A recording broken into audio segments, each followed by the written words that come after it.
Alrighty, so I am trying out some brand new software that I have never used before, just to make it possible for me to share what I am looking at with everybody here. So let me know if you can hear me, because I am figuring all of this out for the first time, and I am not exactly sure if it's working yet, but this is exciting. I'm excited to do this.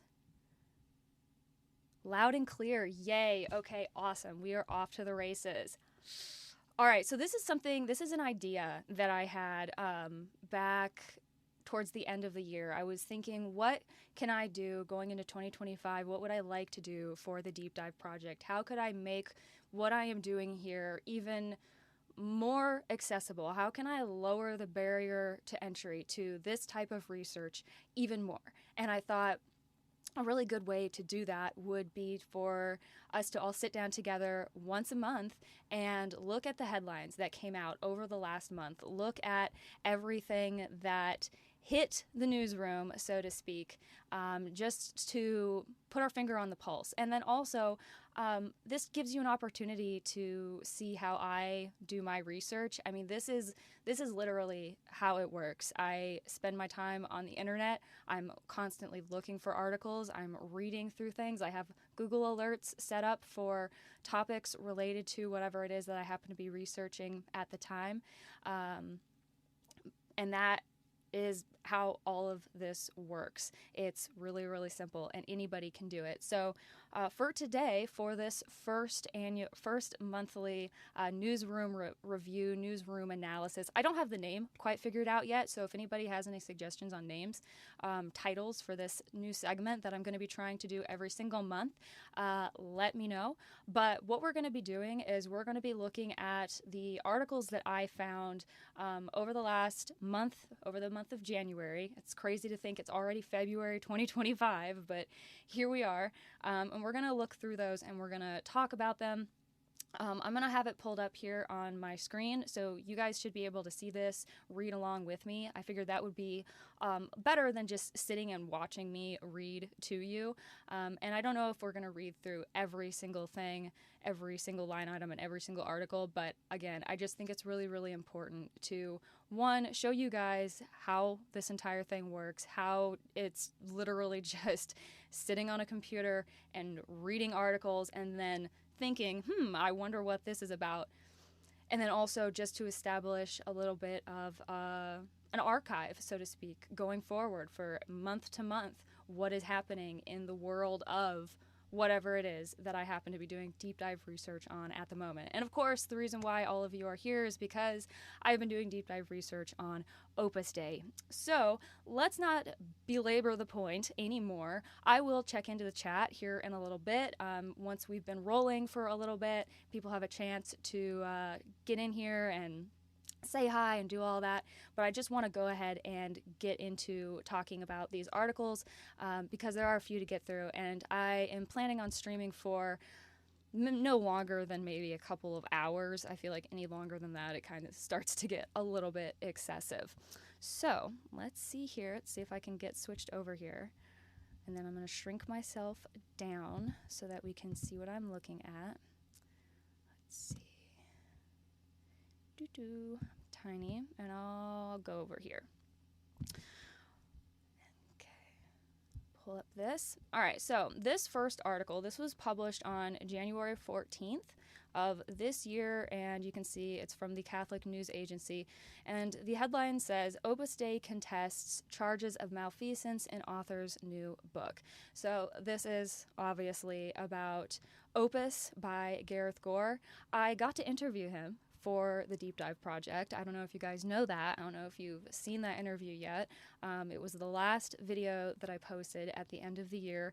I had an opportunity to sit down and talk to Gareth, ask him about Opus, about his thoughts researching this subject, researching people like Escriva and the other movers and shakers that have created this Opus Dei world that we are all now living in.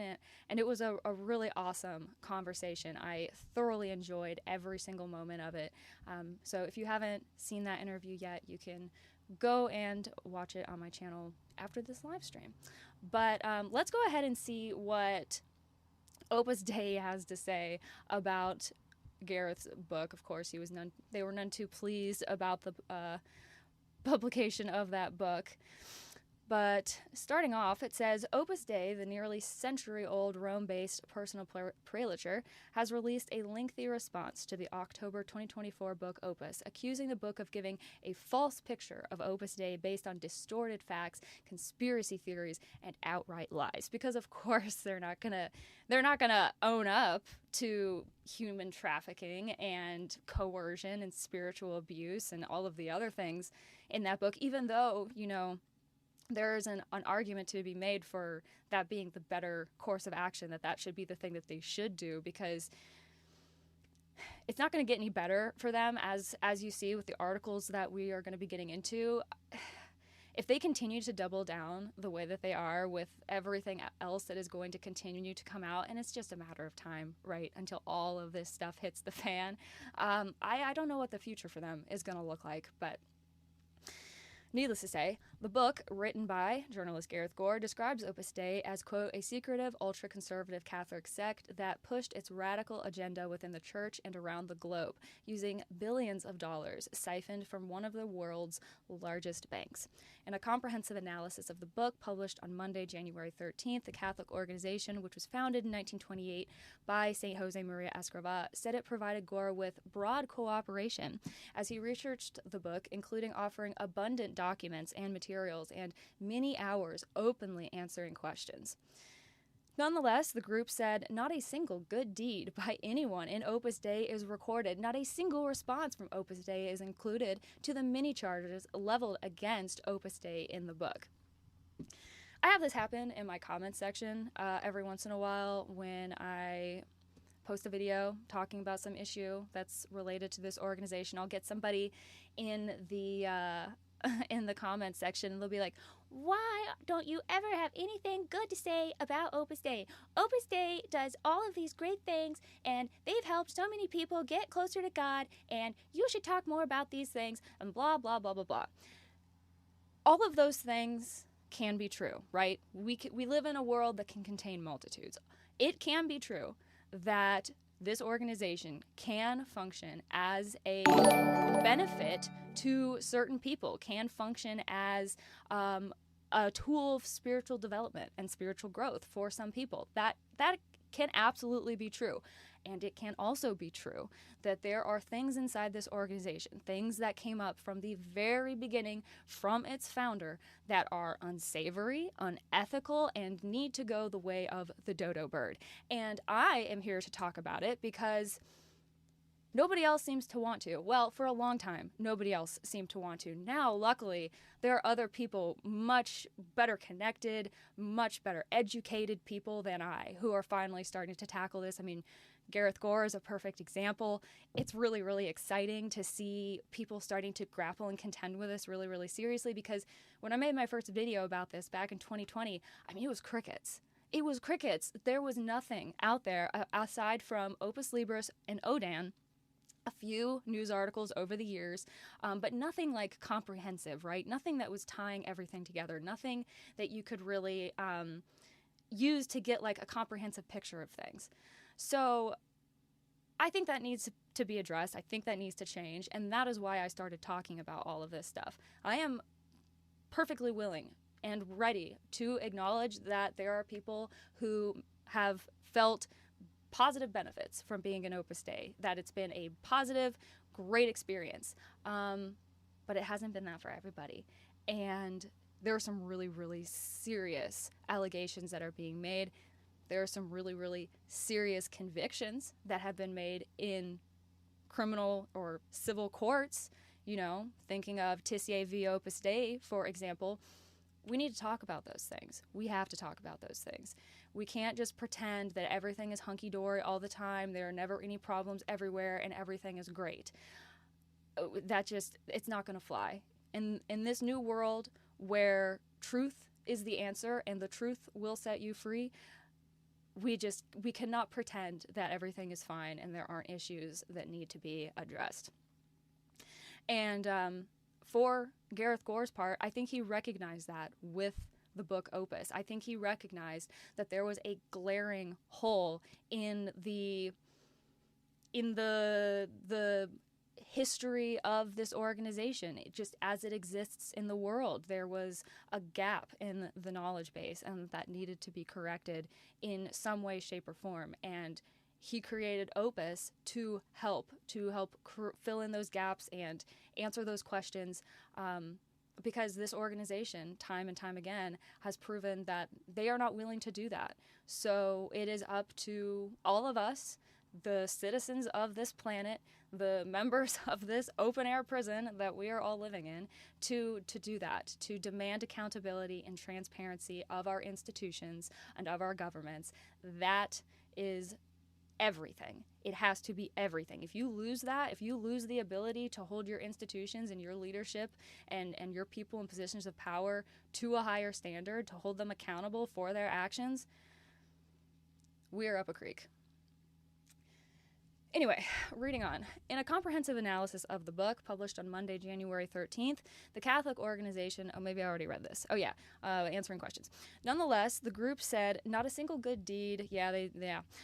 Members of Opus Dei worldwide communications team indicated that, quote, when we saw the marked bias of the book and its numerous factual errors, those of us who had been in contact with Gareth Gore from the Opus Dei communications office decided to prepare a document to correct the record and to provide an essential perspective that the author has withheld from readers of the book. And if I'm not mistaken, they released that clarification, I think like the day before his book was released in October, or like the day after. It was really, really fast. It was really fast. We have tried to separate truth from falsehood, to distinguish truths, half-truths, lies, and judgments and interpretations about intentions, to clarify false narratives by giving context and additional explanations. The team of Opus Dei's communicators explained. That is word salad. The resulting 106-page document of clarifications and fact-checking effectively seeks to turn lemons into lemonade by addressing in one place all the principal criticisms Opus Dei has received during its nearly century of existence. But unfortunately for them, I don't think Operation Lemonade is going to be enough to fix things this time around, right? Because this isn't some cringy piece of fiction like the Da Vinci Code. This is fact. This is hard journalism. This is the state of affairs as they exist and have existed for a number of people, allegedly. Like other institutions of the Church, for years we have been following a path of greater awareness of our own weaknesses, which leads to a deeper empathy with wounded people and gives us a new sensitivity and light on how to carry out our mission, the authors continue.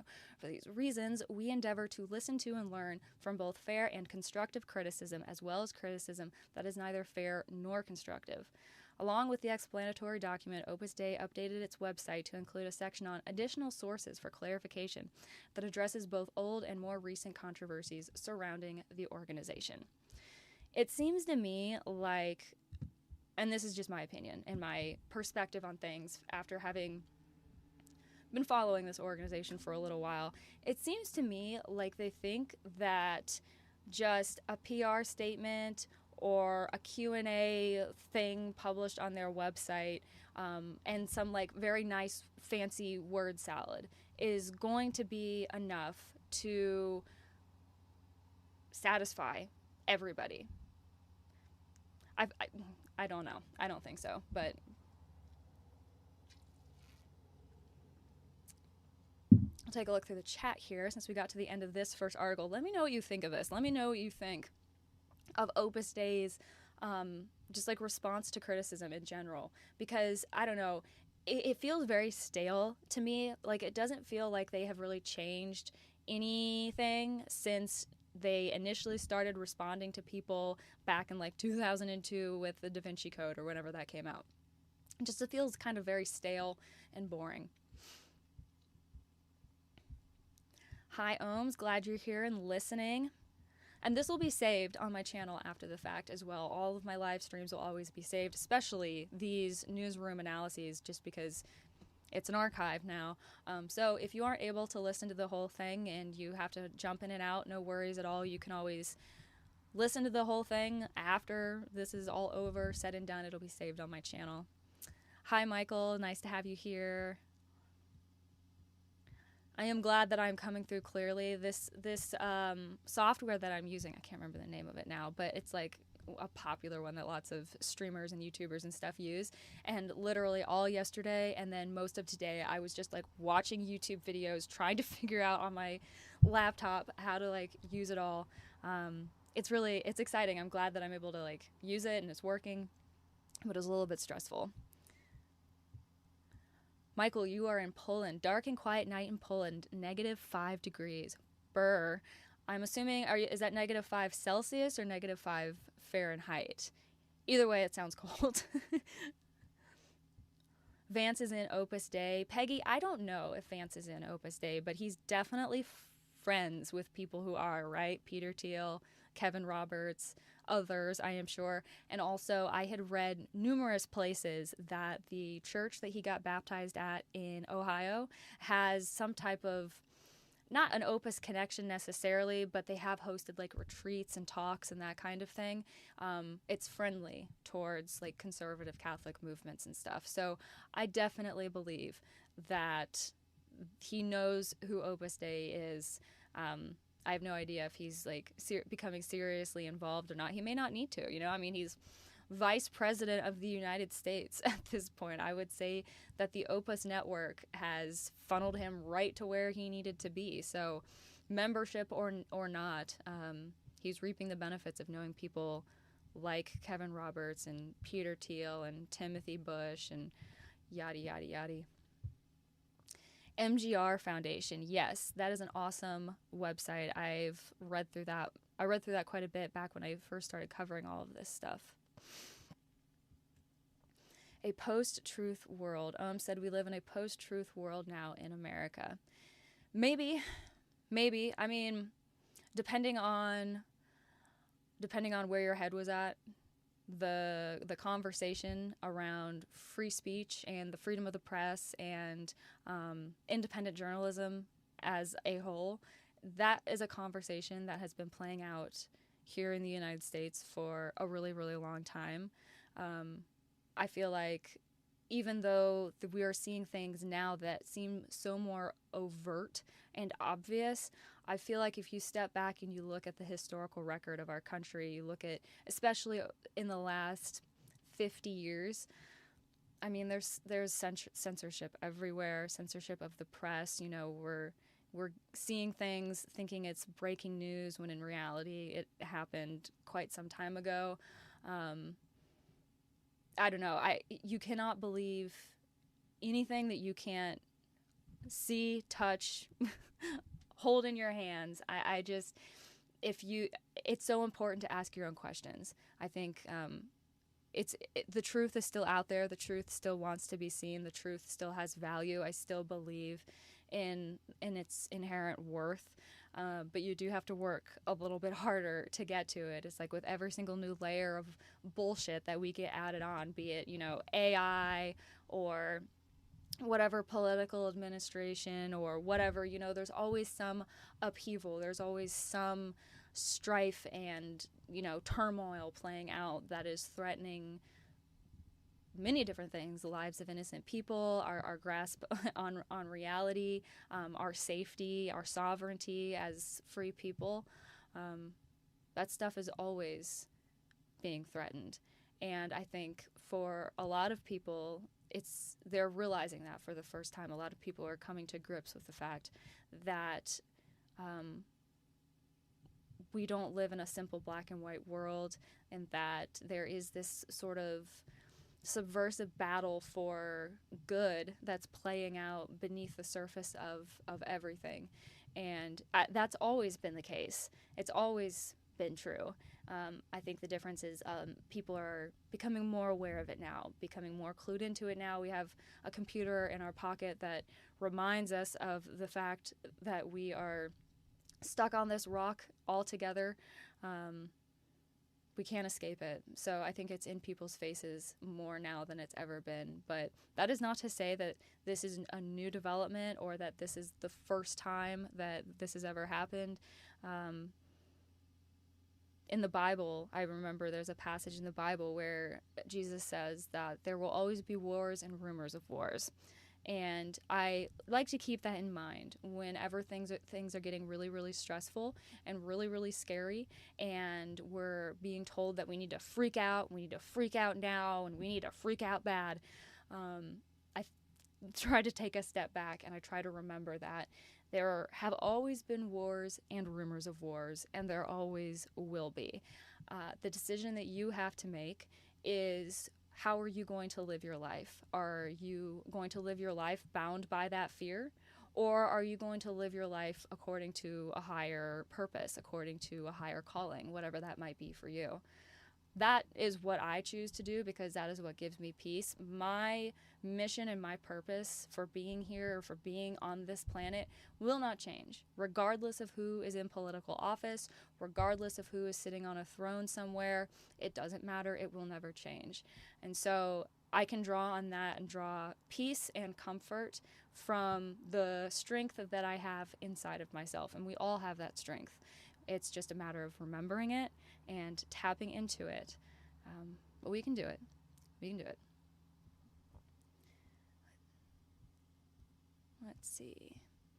Look through the last few of these, and then we'll get on to the next article.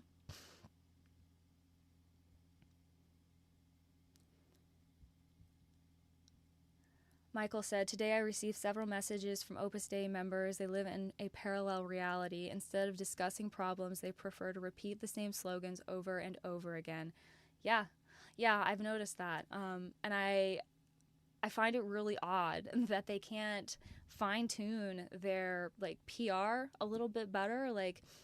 There's got to be a better way to go about this, and they're not they're not very good at it. Tur said, "Verify, do your own investigation. We're going to have a lot more work." Yeah, absolutely true. Absolutely true. And how wonderful that we live in an information age where you can learn more. You can become a personal archive of the history that is playing out around you. You can remember, and you can keep track, and you can pass that information on to the people around you. We have to do that. That's really, really important. All right, so moving on to the next article. This is from the National Catholic Register, the case against Opus Dei. And I'm just going to check really quick and make sure, that I'm still there. I am also recovering from a little bit of a head cold, so I'm hoping I don't have a coughing fit. We're in the middle of this. So this article was written by Gareth Gore. It was published on January 14th. And I wanted to read this one next because if you remember, this article that we just read from CNA was published on January 14th at 3 p.m. And this one was published on January 14th, but I don't see a time. But anyway, let's go ahead and read through this because it's a good article. And I think it's a good counterbalance to the "we want people to say more nice things about us" that we read in the last article. So, a few days before Christmas, several posts began to appear on an online community started by people who had once been members of Opus Dei. Most of the posts came from former numeraries, men and women who had once dedicated themselves to a life of chastity, poverty, and obedience to a Catholic organization supposedly inspired by God. With the holidays approaching, they shared their memories of Christmases past alongside their brothers and sisters inside what was colloquially known as the work. Hell was the single word answer posted by one. Another posted nonstop grief. Nonstop work, loneliness, grief. Others shared stories about how they weren't allowed to spend time with their blood relations on Christmas Day, even if they only lived around the corner. The rationale given to them by their local director, the head numerary tasked with watching over them and passing down orders from national headquarters, was that their real families were no longer their blood relations, but those they lived with at the Opus Dei residence. Any gifts received were collected and redistributed elsewhere. The most painful stories were those of the numerary assistants, the little sisters who cooked and cleaned and served the numeraries, but who weren't allowed to walk on the street outside unaccompanied. Many came from poor families and were recruited at hospitality schools run by Opus Dei, where they were promised an education and a chance of a better life, only to be pushed into joining because that was what God wanted, and to refuse him was to condemn their families to an eternity in hell. One recalled watching her fellow students, those who hadn't yet been recruited, being sent home to their families while she was ordered to stay. She was just 16. We were told we were going to be separated into two groups, those that could go home to celebrate Christmas with family and those who could go for New Year, she recalled. I fell into neither category, as I had already committed to serving God and his sons. Instead, she spent the holidays serving the numerary men, but was forbidden from speaking to them or even making eye contact. For the next few years, she pleaded to be allowed home for Christmas but was turned down. She eventually stopped asking. Such recollections are likely to come as a shock to many who have come into close contact with Opus Dei over the years. The organization has successfully inserted itself into the very fabric of American Catholicism. The previous head of the United States Conference of Catholic Bishops is an Opus Dei priest. The organization runs several schools across the country and is present near Ivy League campuses. It also offers spiritual guidance to some of the country's most influential Catholics. There's good reason for this misapprehension. Opus Dei has been very successful at marketing itself over the years. It presents itself as nothing more than a group of devout Catholics who want to help others to live out their faith more deeply. Legitimized by the Vatican and granted a special and wholly unique status within the hierarchy of the Church by Pope John Paul II, the organization has drawn thousands of American Catholics into its ranks by offering to help them delve deeper into their faith. But there's an insidious underbelly to the organization that most members know little about. Opus Dei is, at its core, an alleged abusive cult that preys on vulnerable individuals and even children to fill its numerary ranks. The celibate men and women charged with doing all the work, that of recruiting ordinary married Catholics as members and providing them with spiritual direction. There are hundreds of numeraries in the United States. They live highly controlled existences in gender-segregated residences across the country. The Vatican is well aware of this abuse and is currently reviewing a 2021 complaint lodged by dozens of women who are former numeraries from Argentina and Paraguay. According to the Associated Press, they allege labor exploitation and abuse of power and of conscience. In 2024, federal prosecutors in Argentina accused Opus Dei of human trafficking and labor exploitation. The organization is accused of systematically seeking out adolescents and girls from impoverished communities, of coercing them into joining Opus Dei as numerary assistants, effectively unpaid domestic servants, and then trafficking them around the world. Prosecutors seek to summon 4 Opus Dei priests to testify per AP. Many American Catholics might feel they have benefited greatly from their interactions with Opus Dei, but they should also be aware that the spiritual guidance it offers is built on a system of abuse, manipulation, and deception towards its numerary members. Over the past 5 years, as part of research for a book about Opus Dei, I have spoken to hundreds of former members and seen the damage the organization has inflicted. Opus Dei refuses to acknowledge that it has a problem or even launch an investigation. At this time of year, Christians come together to celebrate the birth of Jesus Christ. Christmastide is also a time when we bid farewell to the old year and welcome in the new one. It is a moment when many of us recognize our failings and make resolutions to do better. Pope Francis has issued 2 motu proprios in the past 3 years, effectively giving Opus Dei a chance to recognize its own failings and do better. Both times it has failed to do so. The Vatican could launch a formal intervention in 2025. And sound off in the chat if you think that they should. If and when it comes, American Catholics cannot plead ignorance about the abuses of Opus Dei. Whatever spiritual benefits the organization brings individuals, no Christian can justify such personal gains if they are based on a system of abuse and manipulation towards others. Christmastide should be an opportunity for Americans to reassess their relationships with this abusive organization and ask whether the way that it treats its numerary and numerary assistant members has anything to do with the teachings of Jesus Christ.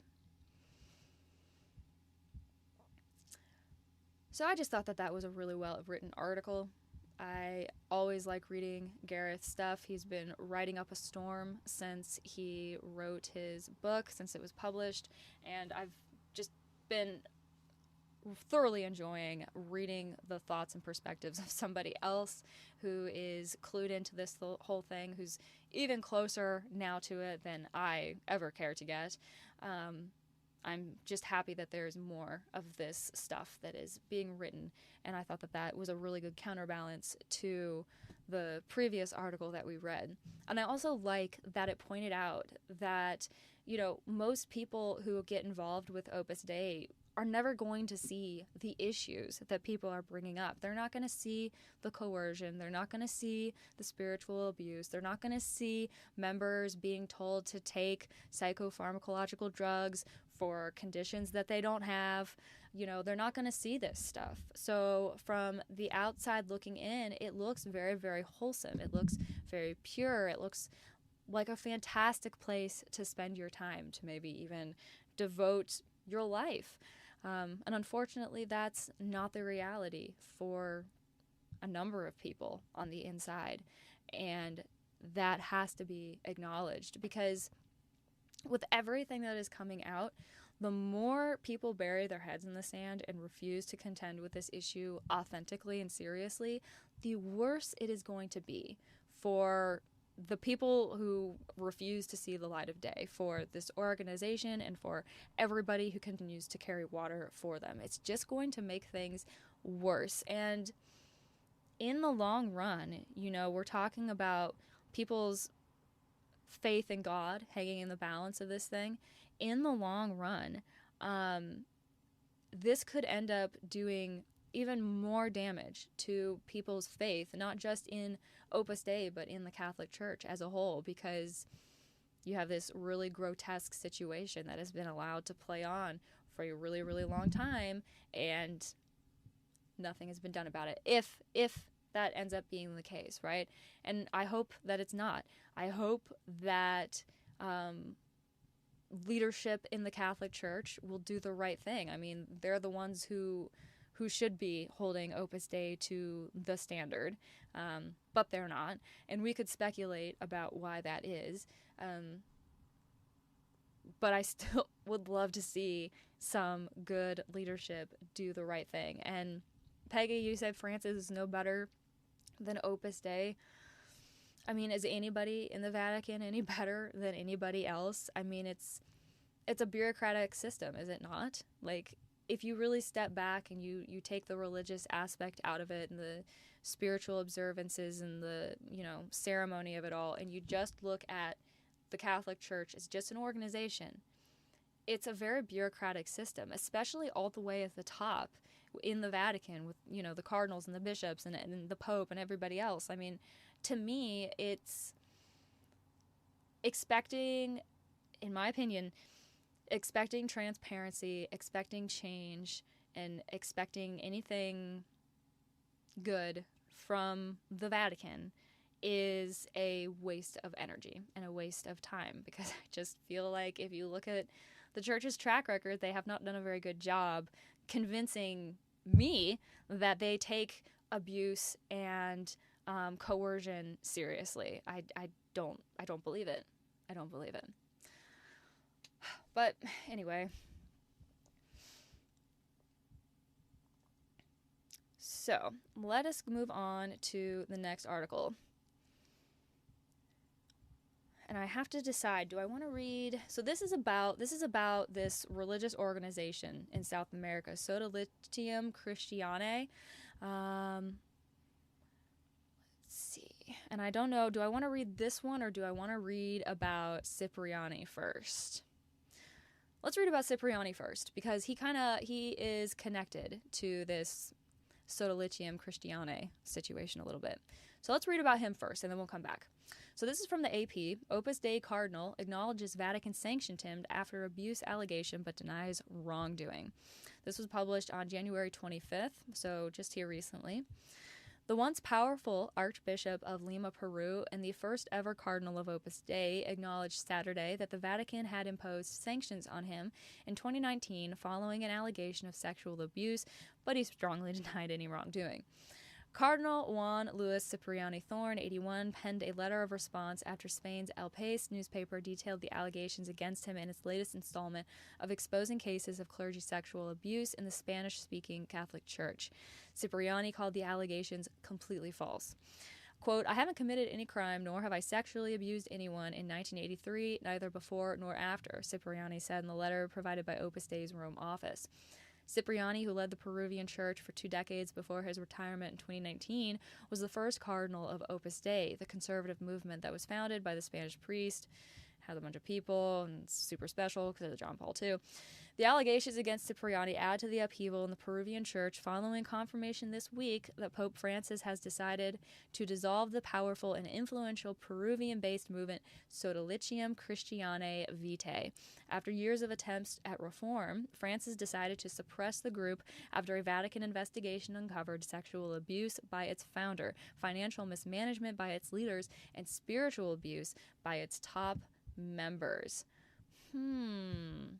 Now, who does that sound like? Who does this sound like to you? Aside from the sexual abuse by its founder, financial mismanagement, spiritual abuse.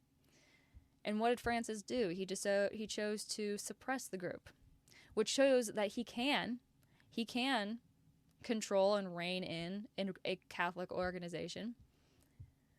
The Episcopal Conference of Peru on Saturday said in a statement that it's awaiting the documentation that would allow the dissolution of the Sodalicium group to be finalized. It also expressed solidarity with the victims of Sodalicium.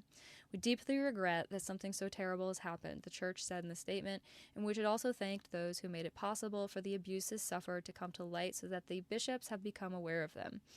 Cipriani was newly in charge of the Peruvian church when the first allegations against Sodalicium aired publicly in a series of articles in 2000 in the magazine Gente by former member Jose Enrique Escardo. Cipriani was archbishop when the first victims presented formal accusations against Sodalicium in 2011 to the church. He insisted that he handled the allegations properly, but it wasn't until journalists Pedro Salinas and Paola Ugaz exposed the practices of Sodalicium in their 2015 book, Half Monks, Half Soldiers, that the case began to move. 10 years later, and 25 years after Escardo first went public with stories of abuse, Escardo met with the Pope on Friday. He said they discussed the dissolution of the movement and the need to keep victims front and center as the Vatican dismantles the group and tends to its members. I feel very, very good listened to, he said. He told the Associated Press on Saturday, just outside St. Peter's Square. I think I also let go of a heavy weight, which is the voice of so many victims. He attributed the church's slow response to the Sodalicium scandal and the attacks that victims endured for speaking out to the protection Sodalicium enjoyed at the highest echelons of the church in Rome and Lima. Cardinal Cipriani was the Opus Dei cardinal that Sodalicium needed, he said. So he's fingering Cipriani, a member of Opus Dei, as the savior of this group, as perhaps the reason why it took 25 years after Escardo first went public to meet with the Pope. I mean, I don't know. That seems like that's what he is saying there. That's how it reads to me. In the letter responding to the El País report, Cipriani said that he learned that there had been an allegation made against him in August 2018, but that he wasn't given any details. The cardinal turned 75, the normal retirement age for bishops, on December 28, 2018, and Francis accepted his resignation about a month later on January 25, 2019. He said that he next learned on December 18, 2019, that the Congregation for the Doctrine of the Faith, which processes clergy abuse cases, had imposed a series of sanctions limiting my priestly ministry and asking that I have a stable residence outside of Peru. The cardinal, who lives in Madrid and Rome, said that the Vatican also asked him to remain silent, which I have done until now. According to the letter, Cipriani met with Francis on February 4, 2020, after which the Pope allowed him to resume pastoral work, which Cipriani said had allowed him to preach at spiritual retreats and administer sacraments. He concluded by saying that despite the pain the accusation has caused him, he prayed for his accuser and for anyone who has suffered abuse by Catholic clergy, but I repeat my complete innocence. Question for the chat. It says here that he was allowed to resume some pastoral work, like preaching at spiritual retreats and administering sacraments.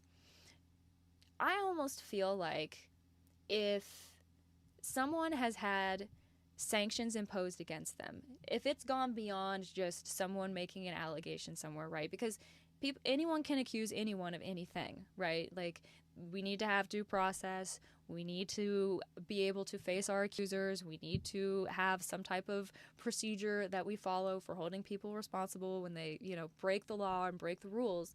But if there's somebody like this who has had action taken against him because of allegations, factual or not, I mean, the Vatican clearly thought that they were credible enough to limit him in some capacity, to ask him never to return to Peru. I feel like if they're then going to go and let somebody like that do pastoral work, preach at retreats and administer sacraments, then the people who are going to be on the receiving end of that should know what that person has done. Similar to, being on a sex offender registry, right?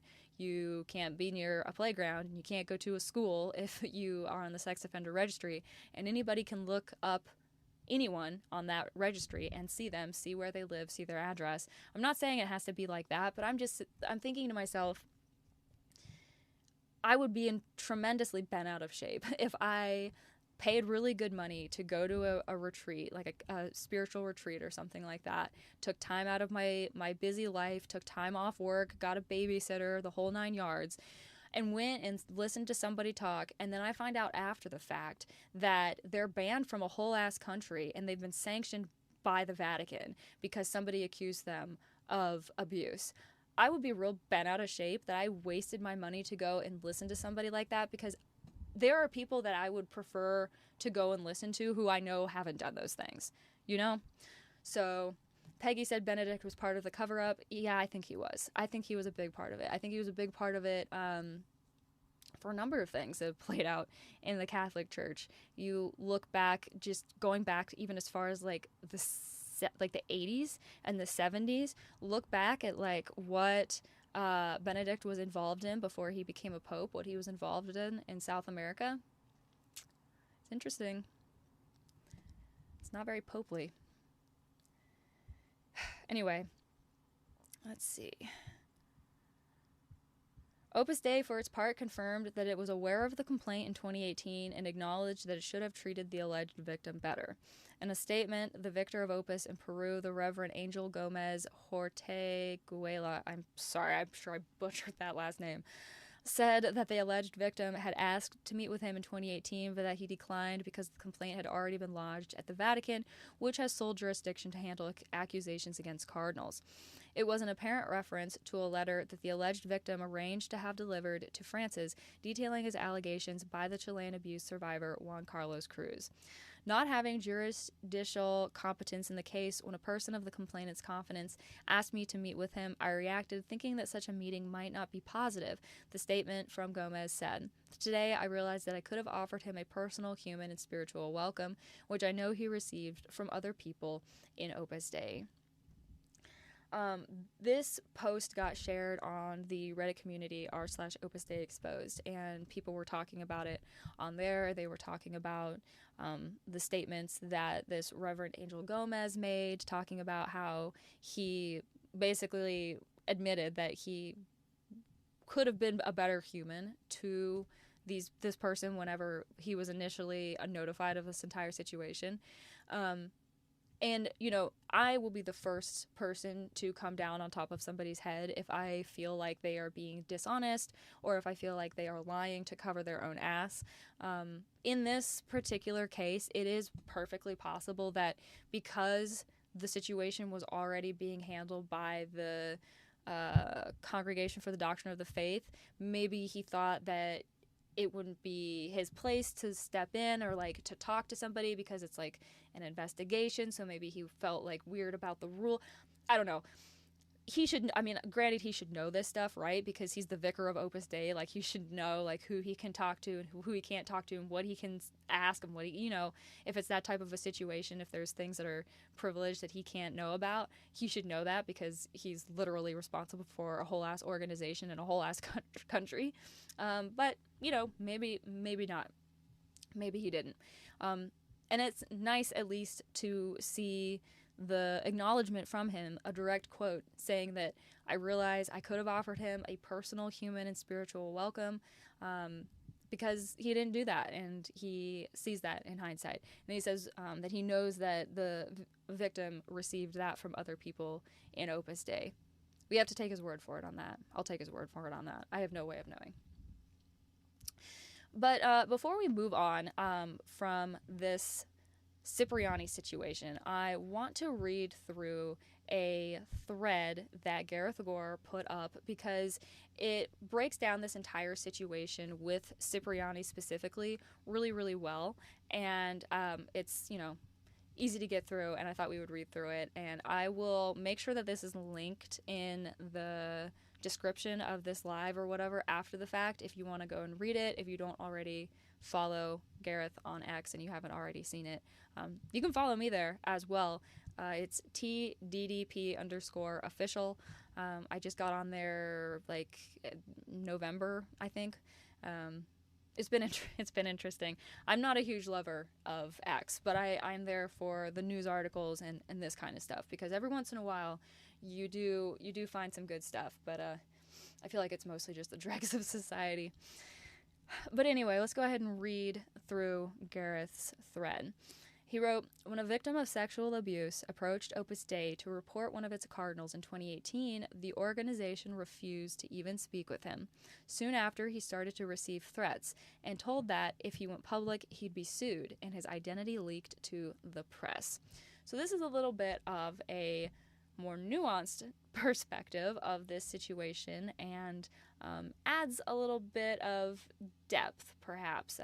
Adds another layer to the statements that Opus Dei has put out about this situation.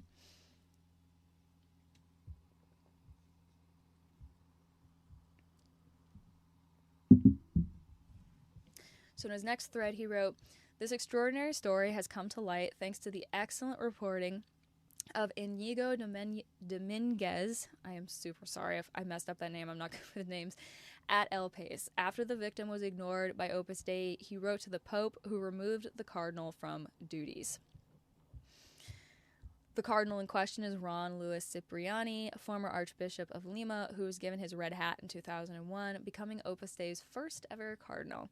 Cipriani confirmed the Vatican had sanctioned him following the allegation, but denied any wrongdoing. Cipriani was close to Sodalitium Christianae Vitae, a lay movement that once boasted 20,000 members in South America and the U.S. The Vatican recently decided to dissolve it after uncovering sexual abuses, financial mismanagement, and spiritual abuses. Cipriani was local archbishop when the first victims presented formal accusations against Sodalitium in 2011, but the complaint went nowhere. Quote, Cardinal Cipriani was the Opus Dei cardinal that Sodalitium needed, end quote, said one victim. According to the victim, Opus Dei knew about these abuse accusations against Cipriani for 35 years and did nothing. Opus Dei said there was no record of any claim against Cipriani from the 80s. Well, you'll have that when you send it through the shredder immediately after getting it. It confirmed that it refused to hear the victim in 2018. Opus Dei has a long history of ignoring victims and of using its sprawling global network and its vast wealth to cover up serious abuse. I write about this in my book Opus, which details its connections to dark money, human trafficking, and far-right groups. I'm going to have to reread Opus later on this year just because there's so much information in that book. I mean, it's an incredible piece. It's an incredible piece of journalistic work. I mean, just the sheer amount of information, it's going to take multiple readings for me to actually absorb all of the information that's in it. If you haven't read it yet, get an audiobook, get a copy to read it. It's really, really good. And I'm not just saying that. He says, take the example of Father McCloskey, Opus Dei's star priest of Washington, D.C., who was accused of sexually abusing a woman. Opus Dei flew him to London, where he couldn't be served with legal papers, and silenced the victim with a $1 million payout. You can read all about that in the Washington Post. I've talked about that before numerous different times. Or the Argentinian man who reported being sexually abused at an Opus Dei summer camp. He asked Opus Dei to report it to the Vatican as per protocol. They refused, arguing it wasn't an Opus Dei camp and just happened to be run by Opus Dei members. which that's crazy to me, because even if it's not an Opus Dei camp, if there's Opus Dei people there and there's like abuse occurring with children, if it doesn't matter what group you're a part of, you not required to like report that? You're like a mandatory, I know here in the United States anyway, if you're working with children and you get wind of there being some type of criminal something going on, you are like obligated by law to alert the proper authorities. Teachers have to do that, therapists have to do that, doctors have to do that. People who interact with the public, interact with children, interact with at-risk groups, they are mandatory reporters for abuse. So I don't understand this whole like, well, we didn't report it because like it wasn't our responsibility. Who does it matter? Like, why do you care? Report it. You know about something happening. You know about abuse taking place. You're on record saying you knew about the abuse taking place and you didn't do the right thing and you didn't like that. Just, it blows my mind. It blows my mind. I don't get it. And then we have the Opus Dei numerary, a teacher of one of its schools in Spain who was suddenly transferred to Australia after a student made sexual abuse allegations against him. That is a disgusting situation. Whoa. Send my mic flying across the room in my fury. That is a disgusting situation with this guy. I can't remember his name off the top of my head right now. It really doesn't even matter. I hope he burns in hell. What he did to this little boy is completely beyond the pale. There's no prison cell good enough for him, in my opinion. And let's not forget about the 43 women coerced into joining Opus Dei as children and then expected to work as slaves for no pay. Opus Dei refused to engage with their lawyer. 4 of its priests will stand trial for human trafficking and labor abuses. We love to see it. Give it a round of applause. We love to see it. So you can read more about this stuff in his book, but Opus Dei spokesman Jack Valero, who I have had interactions with myself, completely disparaged the testimonies of victims when we spoke. He told me, by the time I read the 3rd or 4th thing, I think, okay, that's enough for today. It's time to go and watch Mary Poppins now, end quote. Which, you know what? I get it. This is really, really heavy stuff. It sucks.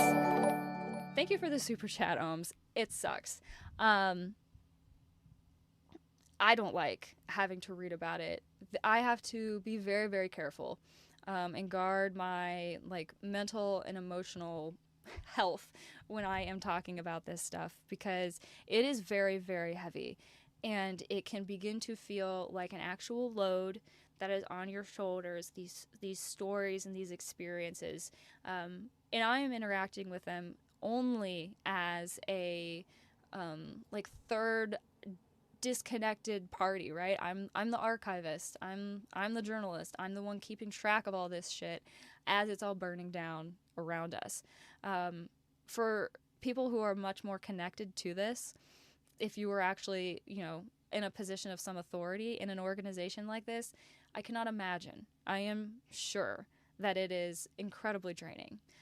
But that is why you need to put on your big boy pants, do the right thing, get some mental health support, enroll yourself in therapy, get a good spiritual counselor if that's something that you derive benefit from, and grow a pair and deal with it.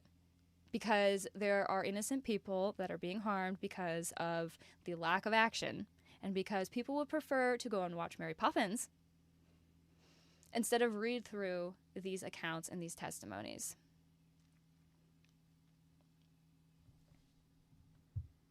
I don't believe in making personal attacks. But Jack Valero, you are on my shit list. Big time. So, before we move on to the next subject, let's go ahead and talk about this Sodalicium Christianae. This is interesting. I've never heard about this group before, so I wanted to read through this article, and maybe I'll do a standalone deep dive episode about this organization, kind of like I did with the Legionaries of Christ. If that sounds like something that you guys would be interested in seeing, let me know. Let me read through the chat really quick, just to kind of get caught up, because I know you guys have been talking up a storm.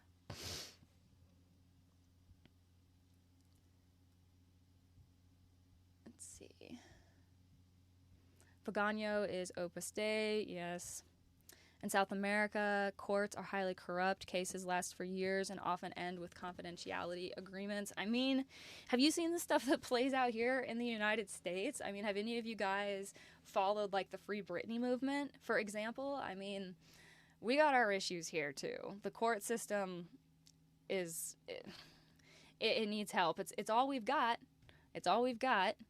But it is not always great. And there are plenty of people who know how to manipulate the court system, manipulate the American justice system to their own benefit. And they do it every single day. And innocent people pay the price.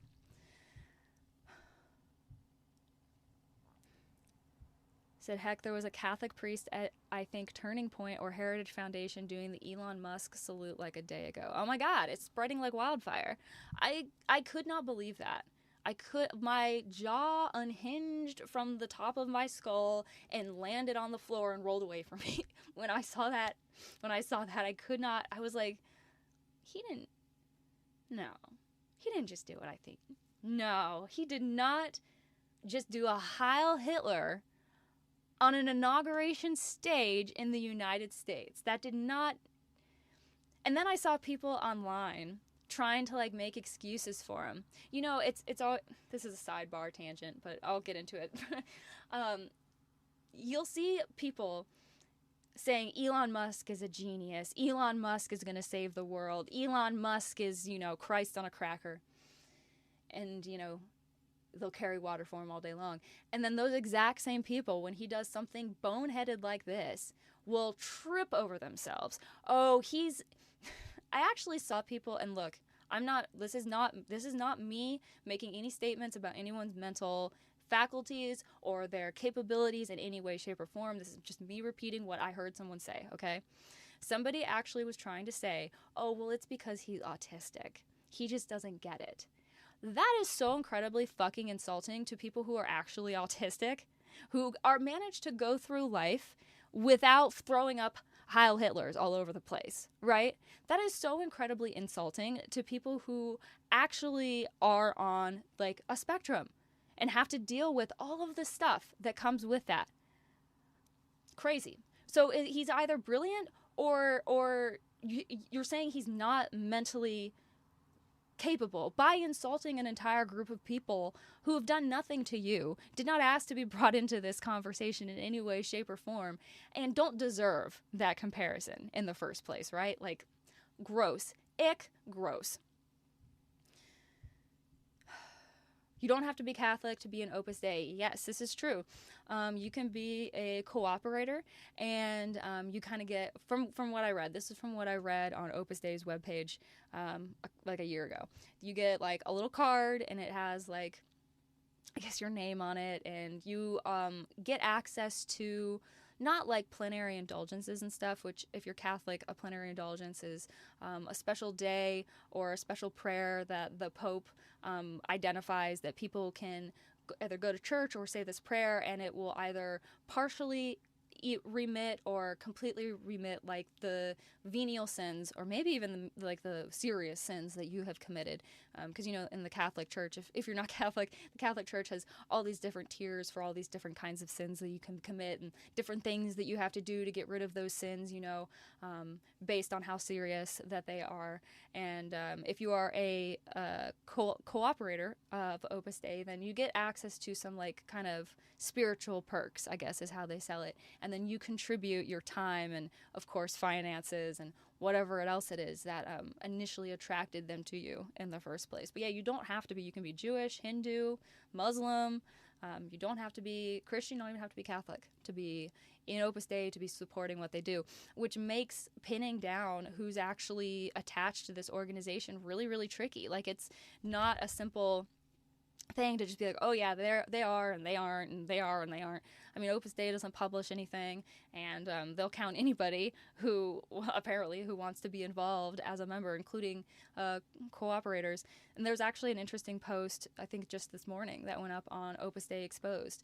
They were talking about that, asking, you know, is it possible that these cooperators are helping Opus Dei, like, inflate their numbers, because there's a lot of speculation that the number that Opus Dei claims its membership is, it's like 90,000 members now, is not accurate, and that it's much less than that. And they were talking on this post saying that it's possible that Opus Dei is using these cooperator numbers, which, they keep track of everybody, regardless of whether they say that they do, regardless of whether or not that information is available to anyone. They keep track of everybody, so they know who they have and who they don't have. Maybe that's how they're getting to this 90,000 member number that they have. And I'm sure as we creep closer and closer to their 100th anniversary, I think they are hoping to hit that nice round 100,000 member mark, but we'll see. Thank you again for the super chat, Ohms. Owen Unfiltered is a good cult watch creator, a good collaboration. Is he, Owen, is he former Jehovah's Witness? There was a creator that I used to watch, but his channel was called Telltale, but his name was Owen, and he was former Jehovah's Witness, and he spent a lot of time talking about like different high control groups, religious and otherwise. I used to watch a lot of his content. Let's see. Yes, please, for standalone episode. Okay, I will do that. I don't know. I am still in the trenches with this drug situation, this story that I'm working on. I'm hoping to have that out here pretty soon.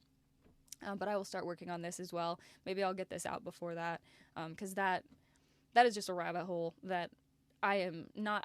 I want to present something that feels like in some way cohesive to you guys. Like, I don't want to just, if I take what I have now, it's gonna feel very truncated and like kind of incomplete.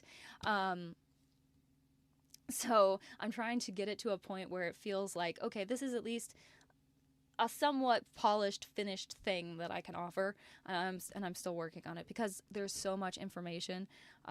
What I am learning about the one particular person that I'm interviewing right now, it has been just a mind fuck trying to figure out the chain of events, because it seems to me like there's been an active effort made to kind of suppress what happened and keep things under wraps. So yeah, it's been an interesting thing to try to piece together, and it will be done at some point. I just don't know when, but I will also research this Soda Lithium Christiane Vitae, because it seems like there's some really interesting parallels between them and Opus Dei. What do they mean by spiritual abuse? Spiritual abuse in the case of Opus Dei involves not allowing members the freedom to choose their own confessor, obliging them to confide in a lay spiritual director who is not bound to secrecy. Yeah, there is a whole thing. And actually, Kevin, if you are interested in kind of learning more about the specific allegations being made against Opus Dei to the Vatican, there was an international institutional ecclesiastical complaint that was filed by Antonio Moya et al., a whole bunch of other people, Antonio Moya and a bunch of other people, former members of Opus Dei. They wrote up this like 22-page document that lays out very clearly everything that they take issue with in Opus Dei, the various abuses and everything. And it's free to download. You should still be able to find it. If you can't, though, I have an entire episode that I did back in 2023 talking about it, and you can go back and find it in my like video history. It's not that far back, and you can find the link to that document in the description of that video. And I highly recommend anyone who hasn't read that complaint to take the time to do so, because it's comprehensive and it's damning, and they wrote that wanting people to see it. I mean, they put it up on a like public file on Scribd online for anybody to go and download it so that anybody could read it. They translated it into a bunch of different languages. Like, they wanted the American public, they wanted the global public to see it. They wanted everyone to see it. So if you haven't read it, and you care about this entire situation and the plight of the people who have been involved in Opus Dei, then reading that is a really good way to get abreast of the situation, and to be an informed ally as well, which I think is really, really important, especially for dealing with an organization like this.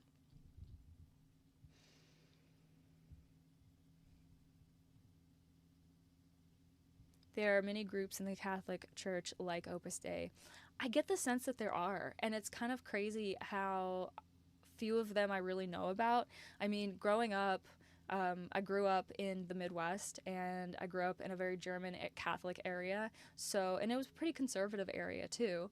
And like my family, in addition to going to, you know, the regular Novus Ordo Mass, we also went to the traditional Latin Mass, and that was kind of how we became aware of groups like SSPX and the Legionaries of Christ, kind of, but I think they were more mainstream. Like, you would encounter people who were involved with like Regnum Christi at, you know, a Novus Ordo parish. But I knew about groups like that, and Opus Dei, kind of. Like, I definitely had heard of them before. Probably now in hindsight, because I listened to so much EWTN growing up, and that is like a very closely connected Opus Dei radio station. Opus Dei and EWTN are like this. So that's probably why I was familiar with the name, even though my family was never involved with them or anything. But yeah, there are so many other organizations that I am finding out about all the time that are kind of concerning, and it's pretty crazy. You know, there should be no organization in the Catholic Church like Opus Dei, but the fact that there is more than one, that's kind of concerning. But anyway, okay, I think we've belabored the point long enough. Let's go ahead and read through this. So this is not too long. It's pretty interesting. The Vatican to suppress Sodalitium Christianae Vitae. This was published January 18th, 2025. The Vatican is expected to formally suppress next week the Sodalitium Christianae Vitae, a Peruvian-based religious community, after a 2023 papally ordered investigation into the community and several years of Vatican-ordered reform efforts. And this is apparently Luigi Fagari, the founder, who, according to something we just read, was apparently a predator. According to sources close to the process, the community's suppression will be announced early next week, while members of the community are gathered at a general assembly in Aparecida, Brazil, where they had been expected to approve new governing and formation documents and elect new leadership for the group. Monsignor Jordi Bertomeu, a Spanish priest involved in investigating the group, will be appointed to coordinate its wind down, along with the disposition of the community's assets, sources close to the process told The Pillar. While it is expected that at least some financial assets of the community will be used to compensate victims of abusive members, it is not clear what status will be assigned to clerical members of the community who are now incarnated in the Sodalitium. There are approximately 120 fully professed members of the Sodalitium Christianae Vitae, with 35 of them priests. Founded in Peru in 1971, the Sodalitium Christianae Vitae began as a movement of consecrated laymen and priests whose mission claimed a broad project of evangelization. The movement grew eventually to include a related association of women and was in 1994 erected as a Society of Apostolic Life, a canonical structure similar to a religious order with the faculty to incarnate priests. In 1997, Pope St. John Paul II conferred pontifical right status on the Sodalitium, putting it directly under the oversight of the Congregations for the Institutes of Consecrated Life at the Holy See. Criticism of the movement's spirituality and ethos emerged in the early 2000s, with allegations that founder Louis Fagari had committed sexual, physical, and psychological abuse within the community, and charges that Fagari's conduct had impacted the ethos of the community. In 2011 and 2013, allegations that Fagari had sexually abused minors and adults had been received by the Archdiocese of Lima, and I guess that would be our man Cipriani. The publication of a 2015 book, Half Monks, Half Soldiers, sparked broader criticism of the organization, with more allegations against Fagari and the claim that the group's approach to formation and obedience was coercive, manipulative, or abusive. Sounds familiar. In 2016, a commission found that several Sodalitium practices, many of them connected to a cult of personality surrounding Fagari, were abusive. It counted multiple victims of that abuse, including several former members who say their formation was deeply scarring. A 2017 report commissioned by the SCV documented more than 60 victims of abuse by Fagari and others in the community. The group established a fund to offer compensation to victims. After a Vatican-ordered investigation, Figari was in 2017 prohibited by the Vatican from having any contact with the members of the SCV and from appearing in public. At the time, the Holy See began a series of moves aimed at reforming the Sodalitium Christianae Vitae. In May 2016, Cardinal Joseph Tobin was appointed a Vatican delegate to oversee reform of the Institute's governance, formation, apostolic work, finances, and governing documents. In 2018, the Vatican appointed a Colombian prelate, Bishop Noel Antonio Londaño, to serve as commissary to the SCV while Tobin remained involved in its reform, especially on the financial front. In early 2019, the Institute elected new, younger leadership. Later in 2019, papal advisor Father Gianfranco Ghirlanda, S.J., who is now a cardinal, was also tapped for involvement with the Sodalitium. I did not expect to see his name pop up in here. That is not the first time that I've encountered him in connection to a potentially highly controlling, allegedly highly controlling religious organization. But I digress. So he was tapped for involvement. The renowned canon lawyer and Francis Confidante was appointed to oversee a reform of the constitutions or governing documents of the Institute, along with a revision to the plan of formation for aspirants to the SCV, based in part on a reform proposal approved by Pope Francis. Along with Ghirlanda, Father Guillermo Rodriguez was appointed by the Vatican as a papal delegate, charged with overseeing reforms to the community. In July 2023, the Vatican dispatched Archbishop Charles Scicluna, head of the canonical disciplinary section of the Dicastery for the Doctrine of the Faith, to investigate the community anew, reportedly over charges of alleged financial misconduct among leaders of the group.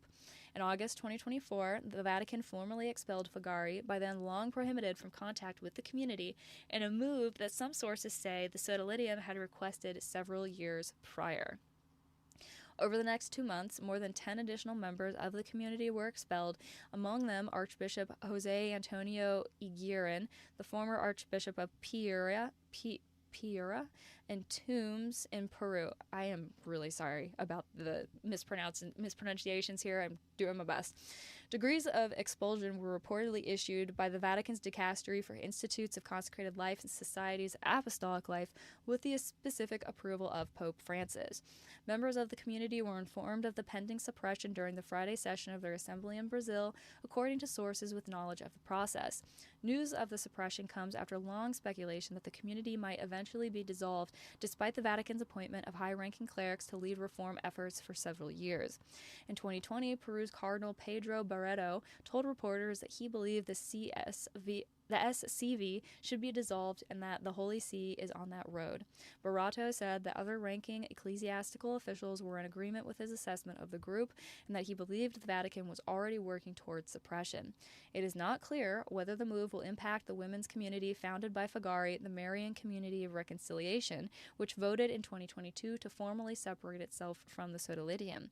With numerous former members also alleging abuse, the women's community issued an October 2024 statement asking forgiveness for abuses and cover-up, and acknowledging that many people have suffered abuse of authority, manipulation of conscience, and other types of abuse within our communities and the various organizations associated with the SCV to which we were institutionally associated until 2022. We apologize for the pain and suffering that was caused within our communities as a result of the unhealthy institutional culture in which we lived for years, and we sympathize with the indignation produced as a result of this abuse. According to its website, the Sodalitium Christianae Vitae came to the United States in 2003, administering parishes in Denver and Philadelphia. The community says it carries out its apostolic mission in 9 countries: Argentina, Brazil, Chile, Colombia, Costa Rica, Ecuador, United States, Italy, and Peru. During his papacy, Pope Francis had introduced several policies aimed at more scrutiny during the founding of new religious orders and communities. In 2020, the Pope decided that a bishop would not be permitted to erect a new religious community in his diocese without written permission from the relevant Vatican office. In 2022, Pope Francis decreed that diocesan bishops must have the permission of the Vatican office overseeing religious life before erecting, by decree, a public association of the faithful with a view to becoming an institute of consecrated life or society of apostolic life of diocesan right. Those efforts have focused on concerns that some recently founded communities have been insufficiently screened during their foundations, allowing for the possibility of abuse and dysfunction within their ranks. And I wonder,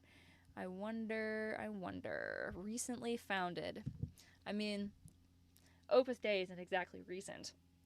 It's been around almost 100 years, but in a 2,000-year historical span, that's pretty recent.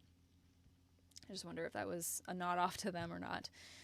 The Pope recently appointed delegates to take over the leadership of two connected Argentine religious communities, the Male Institute of the Incarnate Word and the Female Servants of the Lord and the Virgin of Matera, known as the Servidoras. Both communities were founded by Father Carlos Buela, an Argentine priest found guilty of sexually abusing seminarians.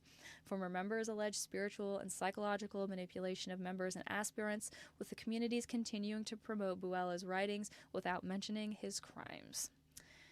Sources have told The Pillar that a decree of suppression for the sodalitium is expected to be announced Monday. And this was published, like I said, on the 18th, and it is February 2nd, so presumably that has gone through. But I just thought that was a really interesting article. I wanted to read about it because I've never heard of this guy, never heard of this organization, and yet the issues that they were contending with are very, very, very similar to a number of the issues that Opus Dei has been accused of contending with.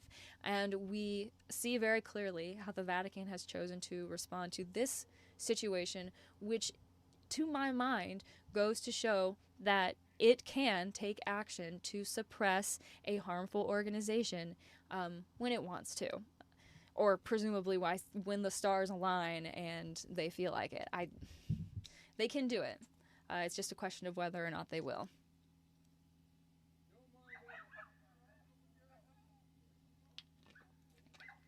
You hear dogs barking outside, it's mine. I have an Australian cattle dog. I don't know if you guys... Sidebar, talk about animals. I don't know if you guys know anything about Australian cattle dogs, but they were bred in Australia to herd sheep because when Australians were moving down there, I guess the British at that point, were moving down there, sending all of their criminals down there, they wanted to do what they'd always done, which was farm sheep. But typical sheepdogs could not handle the conditions in Australia. It was way too strenuous. It was way too hot. Dogs were overheating, dropping dead. So they ended up creating the Australian cattle dog. And the Australian cattle dog is a meld of dingo, wild Australian dog, very small percentage, but it's in there, Dalmatian, Kelpie, some type of shepherd, English shepherd, and a couple of other things. And all of those different personality types and temperaments meld together and create an animal that can go for miles and miles and miles without dropping, can drop a 1,500-pound animal on its face because they're used for cattle, and just are very hardy animals. They're also incredibly smart. And I have one, and he likes to talk whenever he sees things. So if he sees something outside and he doesn't know what it is, he's going to let us know. He has a very high-pitched voice. And that is how he does it. So if you hear him barking, he sees something and he wants us to know about it. Let's see. Read through the chat before I move on to the next one. We're doing pretty good for time. Peggy said they all target people with money and political power. Yeah, it's interesting. That seems to be the big draw for people with these organizations. You know, they're flying the peace, love, and pixie dust banner, but then underneath of it all, it's really just about the money. In my country, 100% are Catholics. I mean, it must be interesting to live in a country that is much more culturally Catholic than the United States is. I would say the United States is very culturally Christian, especially right now. But it's more like evangelical Southern Baptist Christianity more than it is like, you know, Catholicism. I imagine it would just be interesting to you don't know no different because that's what you've lived with your whole life. You're used to living in a country that's so culturally Catholic.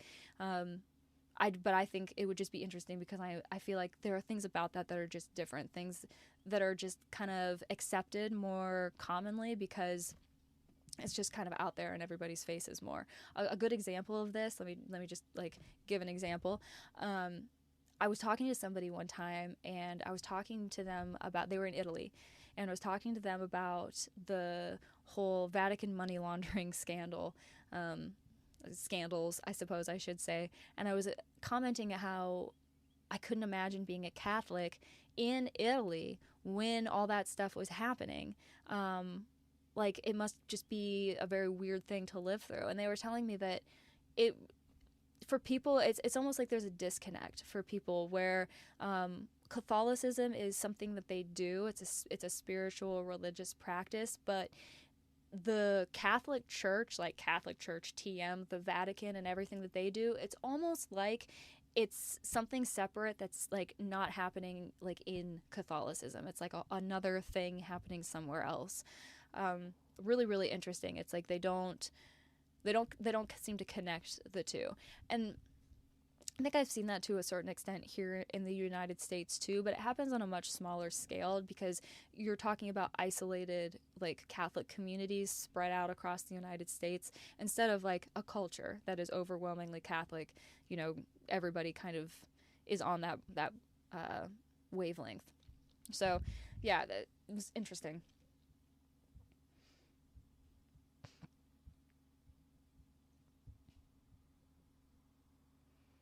Uncanny Mountain said they use the same tactics in cults and authoritarian communism, usually blaming a victim to incite violence based on religious or national identity, also called accusations in a mirror a crime. That's really interesting.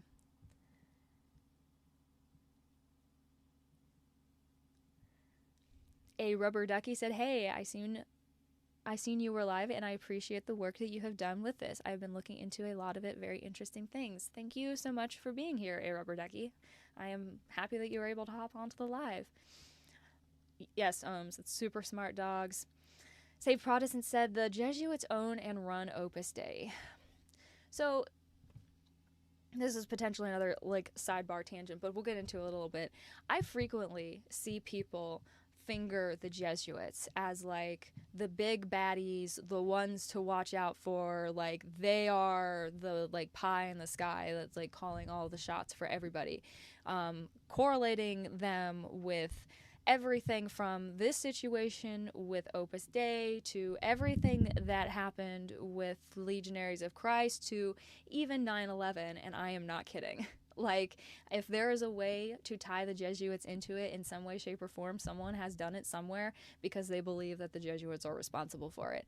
And I am open to having my mind changed. I am open to seeing something that makes me see things in a different perspective.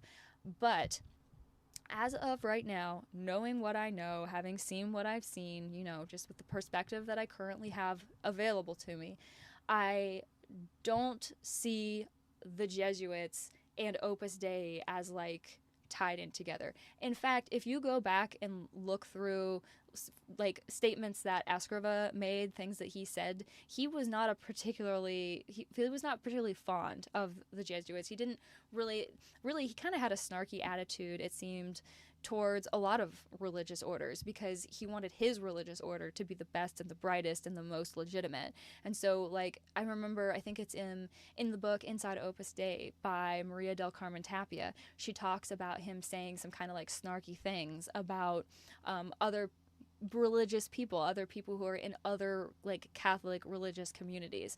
So I find it very unlikely that like Opus Dei and the Jesuits, or Opus Dei and the Carmelites, or Opus Dei and whatever are like linked up in that way. Not to say that they don't work together, because I'm sure, you know, it's politics at the end of the day. It's bureaucracy. Like, everybody is wrapped up in it together.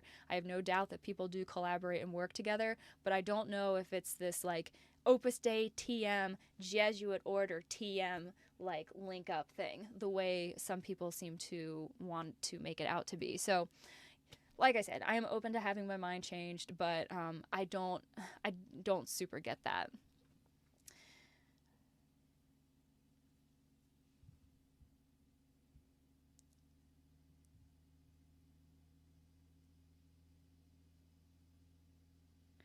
St. Protestant said that's because the Jesuits rule the world. Pope Francis is the first Jesuit pope. How many members of Opus Dei have been pope? I rest my case. Right, but you can't just say that just because somebody all happen to be a whatever, that they were also, that means that because they are a whatever, like that'd be like saying, well, JD Vance is the vice president because he's in Opus Dei. First of all, we have no way of knowing if he is. That's a whole separate thing. But I think, especially when you're looking at these kind of like wide-reaching actions that people are taking, these big things, these, political campaigns and media campaigns and these different efforts that people try to get off the ground to like scoop people in and bring people in. I just don't know. I just don't know if it makes sense to say like, oh, they're doing that because they're in this organization. I think sometimes like I said earlier, two things can be true at once. They can be in that organization and they can also be in a position that they're in for another reason. And it's not to say that the fact that they're in that organization didn't help them get there. That's not what I'm saying. But yeah, that's my perspective on it for the time being. Like I said, maybe I'll see something at some point that'll change my mind.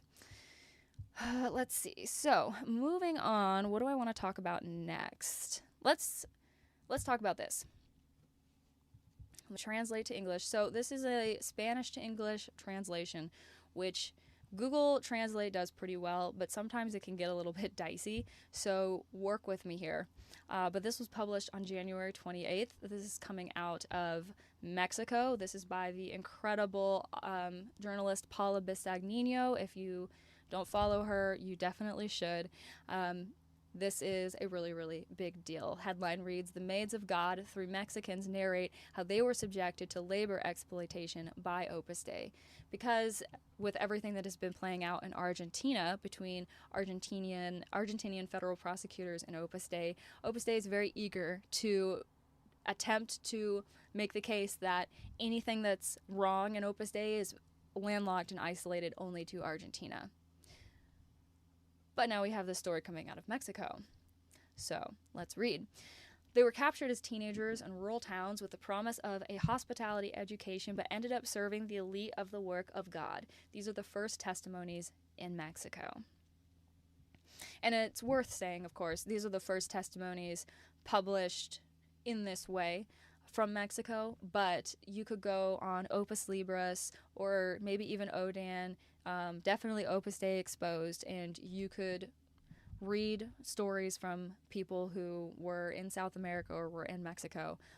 These stories have been floating around for a really, really long time. This is not new. Let's not get it twisted. But it is getting attention that it desperately needs right now. So that is good. Teresita was 15 years old when she entered Yalbi Technological Institute in the state of Tlaxcala. It was 1993. Her sister was already inside, and she agreed to follow in her footsteps in search of opportunities to continue her studies. Mercedes was also 15 when she entered the Montefalco School in Morelos, thinking that she could study high school. A neighbor invited her, and she accepted because, although she dreamed of being an accountant, she was close to her family, unlike other academic options. To Ophelia, who was a domestic worker, her employer took her to a vocational training center in Mexico City when she was 19 years old.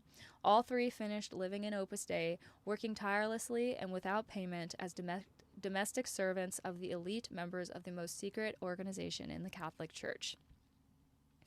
Teresita, Mercedes, and Ophelia are the first 3 Mexicans who denounced the exploitation of poor women at the hands of the work of God. They were trained to provide professional domestic service and then cleaned and cooked for years in their closed residences as auxiliary numeraries, as they are called internally. Furthermore, they made them commit to a life of chastity, poverty, and obedience with the promise that they could thus sanctify themselves before God. They are the first complaints in Mexico. I gotta figure out what they're trying to say. These first complaints in Mexico are equal to the facts that in Argentina are investigated as trafficking in persons for labor exploitation. Justice formalized an accusation after showing that for at least 40 years, there was a system of recruitment of women of scarce resources to educate them and make them professional servants and make them work without receiving any remuneration. For Teresita, that was her life for 15 years. For Ophelia, it was 25, and for Mercedes, it was 30. They all lived in different cities and residences in the Opus Dei in the Mexican Republic. This report shows that in Mexico there are at least 6 boarding schools for girls from 14 years of age of the Opus Dei prelature, which began operating in the country in the late 1950s. The Montefalco College is in the state of Morelos, was inaugurated within the first hacienda that the Catholic organization of Spanish origin got for the work. Subsequently calls multiplied hotel schools in different cities of the country with different modalities. The main ones are, besides Montefalco, the Yaxcan Vocational Training Center, the Jaltepec Educational Center in Jalisco, the Toshi Cultural Institute in the state of Mexico, currently called Ondare, the Yalbi Institute in Tlaxcala, and the Pine Forest in this city right here, Coahuila. In addition, there are training centers in work in a dozen cities where it is common for women of the work to send their maids and where young girls have been recruited. According to the academic and research at UNAM, Virginia Avila Garcia, who did extensive work on the role of women in the Opus Dei in Mexico, the institution has established others exclusive hospitality and hospitality training centers for women, such as these various places across Mexico City, except for this one that closed in 2019. The Palmares School, exclusively for women in Guadalajara, and the technical school, are part of the initiatives of social works by members of Opus Dei. Regarding the first public complaints from former auxiliary volunteers in Mexico, the authors requested information and an official position from the communication office of Opus Dei in the country, which denies the existence of exploitative conditions, but recognizes the existence of different educational initiatives that, with the purpose of promoting the development of people in various contexts and realities of the country, some focused in the beginning on rural communities and offered professional practices in the hospitality setting. Something similar responded in Argentina, where it denied categorically the stories of 43 women complainants, despite the fact that the federal justice of that country presented a formal accusation that realizes that the events occurred. Teresita, to reveal now 47 years old, but she remembers very well her decision of 15 to enter at the boarding school in the Yalba Institute near her parents' home in Alpen, Tlaxcala, where his older sister had also entered. School was reputed to have a good education, in addition to interesting agreements with companies to supposedly do professional internships in distinguished hotels, says the woman, who confesses that when she decided to go, it was because it seemed like a good opportunity. But once inside, she soon realized that the school was not what she'd been promised. Instead of having the normal classes, they taught us washing techniques, ironing, sewing techniques, bakery, pastries, as well as resources to manage a home. Also, since in theory they did not pay the full fee, they were told that they had to work to cover the rest. They told us that it was a practice, but they demanded perfection in everything, and we had to work under pressure all the time.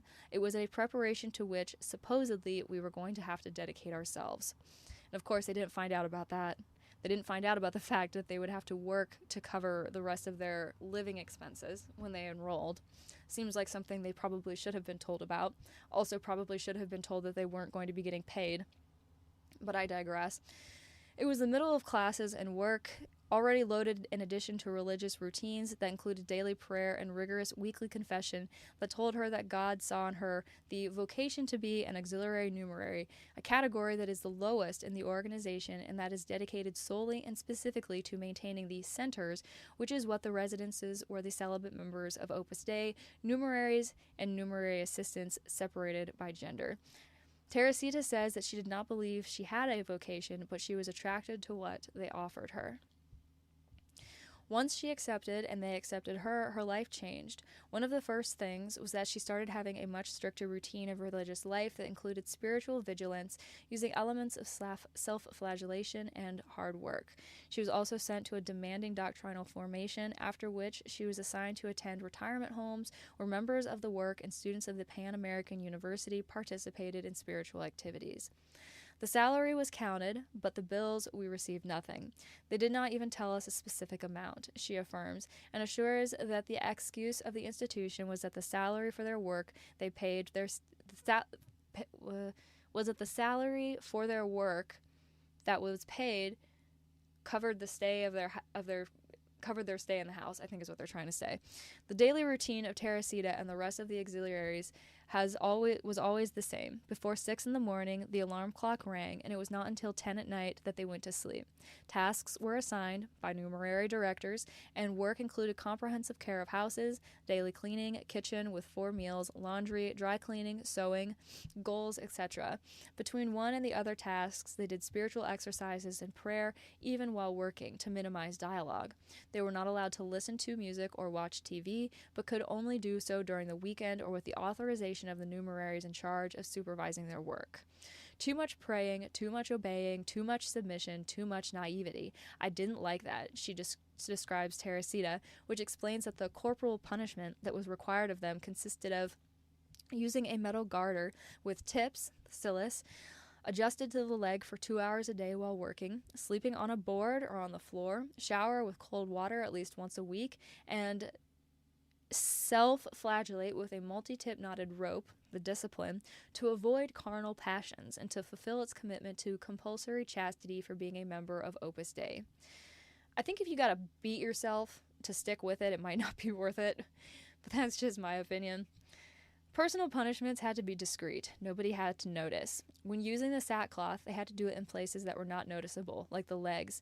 I never liked the discipline. I did not have a sense. I was psychologically shocked to have to whip myself alone. That made me sick, and I didn't do it, but not doing it got me into a conflict of fidelity because that's how they handled it. Basically, she's saying if she didn't do it, then, like, she wasn't living the true way of Opus Dei, behaving in bad spirit, all that.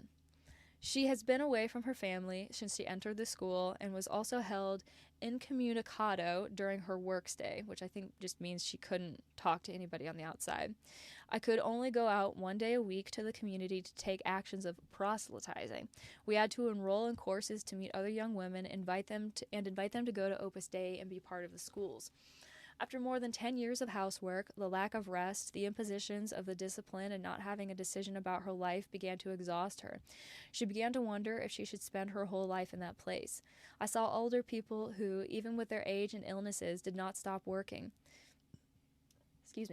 The work of auxiliary numeraries is very heavy, always physical. I saw so many examples that I didn't want to get old there like that.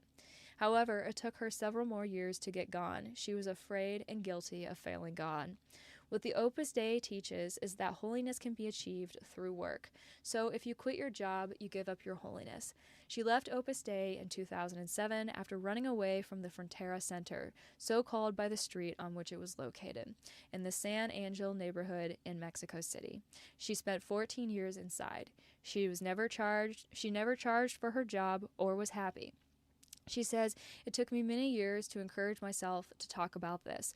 Only after many years of living in Argentina, today, I can give testimony." Well, good job, Teresita. You are so brave. You are so strong. You went through something that would crush anybody, and you survived. You escaped, and now you are telling your story. And these testimonies are so incredibly valuable because they could be the deciding factor in whether or not someone decides to whistle. They could see one of these accounts. They could stumble across one of my videos or one of the videos from Agora or one of the posts on Reddit from Opus Dei Exposed, and maybe it would encourage them just to ask a question or to just take a step back and pump the brakes a little bit and think before they commit to this thing. I've gotten messages from people before saying that a video that I posted or something that I said was the deciding factor in helping them discern away from Opus Dei. And it's never my intention to drive anyone away from something that they actually genuinely want. My intention is to equip people with the resources and the information to be able to make a decision and exercise informed consent. And if having all of the information and exercising that informed consent means that somebody doesn't go into this situation, then everything that I've done will have been worth it. If I can just save one person from making a decision that will upend the entire trajectory of their life when it doesn't have to, then all of this will have been worth it. And sharing these accounts is a huge part of that, because I can sit up here and talk until I'm blue in the face about how exploitative and problematic this organization is, but really it's these testimonies from the survivors themselves that are the real meat, the real, like, that is the real value in all of this. And that's another reason why I wanted to take the time to read through these articles, because very often in these articles, especially as we've seen in the last few years with everything coming out of Argentina, these articles are the mouthpieces for these former members to share what they have been through. So I want to amplify that as much as I possibly can. All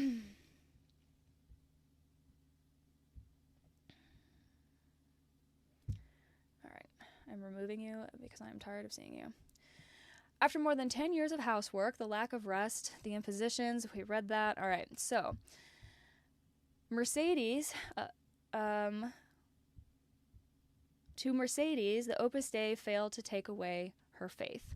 Since she left 12 years ago, the center of her life has been her task as a catechist for children in her native Morelos. It messed up the gendering here, so I'm trying to make sure that I can get it. Let's see.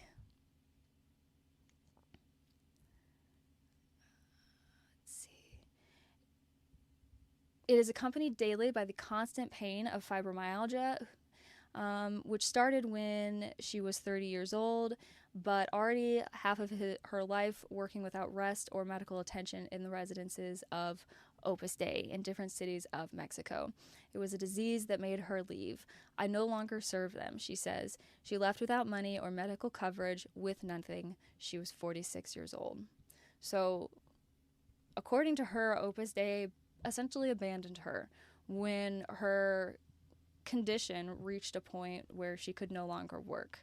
She should have been getting care. You can get comprehensive medical care and learn to live with fibromyalgia. Maybe not as easily as somebody who doesn't have the condition, but you can. There are options out there, and people should have access to that. And an organization that is taking on the responsibility of these people should be doing what they need to do to get those people help. Uncanny Mountain, yeah, typical provocateur using strawman arguments and red herrings. They always try to make their feelings the goalpost, weaponized gaslighting. There are so many tales like this, even just the standard Roman Catholic Church, all the mass graves and abuse of nuns by the priest class. I mean, I feel like there is not a single marginalized group, be it any person of color, women, children, anyone who's just a little weaker, that has not been harmed by people using religion to their advantage, taking God out of it and turning it into something to serve themselves. It's absolutely sickening. But I'll read on. She was a teenager who dreamed of becoming an accountant when a friend insisted that she enroll in the Montefalco College. Mercedes had already obtained a place at a school in Cuernavaca, but it was further from her home and her family. She told me she was already studying at Montefalco to be an educator and was about to leave in the last year. He said, "Come on, the school is very beautiful. It is close to your house, so you do not have to move away from your parents, and we will continue to see each other. This is how I met the Opus Dei," remembers Mercedes. Which, I mean, that's how And everybody seems to come into contact with it, right? Nobody ever just wanders in the door of their own volition. At least, I have not heard of that happening. Maybe I shouldn't say no one ever does. I'm sure somewhere out there someone has at one point, but it doesn't seem to be the overwhelming case for people who end up in this organization. Shortly after her admission, the Montefalco instructors told Mercedes that she had a vocation to be part of the Opus Dei as auxiliary numerary. Thus, she could sanctify herself by serving God. She was 17 years old. I was quickly taught at a hotel how to make a bed, how to scrub floors, how to wash all the dishes, care and maintenance of different prendas and types of fabrics, tapestries, etc., comments the woman who is now 60 years old. They also gave her cooking classes and soon entrusted her to the food area, mainly in pastries and bakery from one of the Opus Dei retreat and coexistent houses at Hacienda Montefalco Casa Grande. It is a large house where people will receive training or annual course equivalent to vacations of members of the work, men and women. And remember that there were groups of about 50 people, never mixed, women and men, who were served 24 hours, cleaning of the rooms, bathrooms and common areas, laundry of household items and personal clothes, 4-meal service category, and everything made there. At the same time that she worked, Mercedes was entrusted to the new young women in cleaning tasks. So she was responsible for teaching the young women how to clean. Mercedes was very good at her housework and worked tirelessly, so much so that 5 years after entering the work, they sent her from Montefalco as manager of the kitchen of the regional commission, where the conciliar, which is the highest authority of Opus Dei in Mexico and the most important in Latin America, was located. Like Teresita, Mercedes also left her family once she entered Opus Dei. Her first reunion with her family was 10 years after.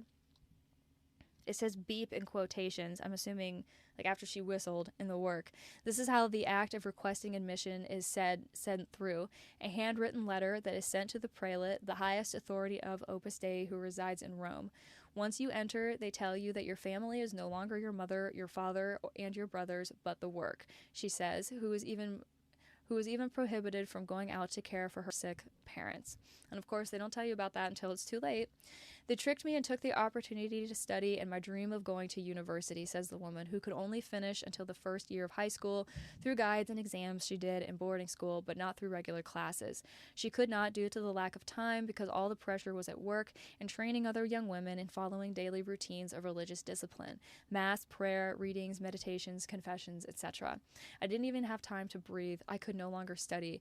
I was only dedicated to housework in the work, she says. So much work didn't even give her a chance to help her parents because they never paid her for any of her chores. I never saw any check, nor about with any money, nor did I know how much I earned, although we were told that the people we attended paid for all the services. What they were told, Mercedes says, is that all the money for their work went to the box to pay for their stays and learning in school. With more than 20 years of service, the health of Mercedes started having complications. She felt exhausted. Her bones ached. She had difficulty climbing stairs. She began to lose her appetite and stopped sleeping. Her physical discomfort increased to the degree that she could not fulfill her job as an assistant, which worsened with guilt and depression. She even thought about killing herself. I asked every day, my God, I want to die. I don't want to live here anymore, and so on. If I can't work, what am I doing here? Recounts Mercedes, who, despite being given medical attention, could not fulfill the rest recommended by the requirement of her superiors. I suffered so much pain that I asked that at least they could not make me climb the stairs, but instead the director demanded that I clean the 3rd floor of the residence. The reason? Suffering is an offering to God. If you don't see that as inhumane and cruel, then I don't want you on my channel, because that is inhumane and cruel.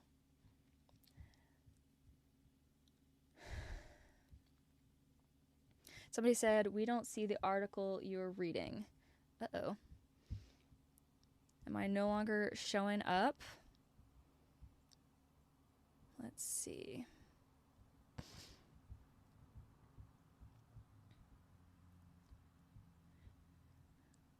It looks like it's still showing up on my end. I'm gonna kick off the web for just a second so that I can hop in the background and look at it. Here, I'll blow myself up real quick while I try to figure out what's going on. Let's see.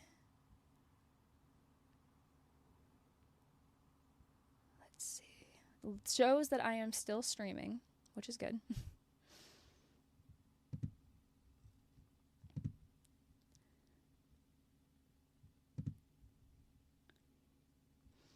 Let me know. I'm going to bring this back up. Hopefully it shows. I don't know why it would have stopped showing up. Here we go.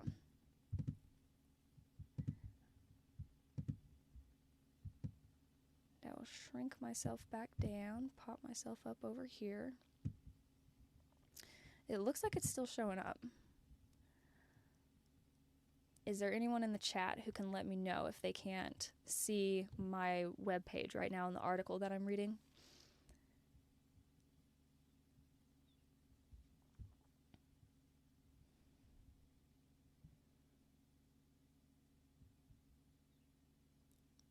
Okay, awesome. All right.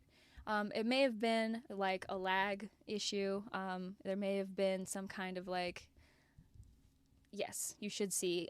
Animal Politico is the webpage that you should be seeing. There may be a lag, a little bit of a delay, depending on what's going on. So that could be throwing things off. Let's see. Let me try to get through this because it's getting late and long in the tooth here, and I want to get through this article at a minimum. So Mercedes had a very challenging time. It says that although it started with physical discomfort when she turned 30, it wasn't until years after that she was diagnosed with fibromyalgia, which would have explained all of the tremendous pain that she was in. It's a chronic and degenerative disease that affects the muscles.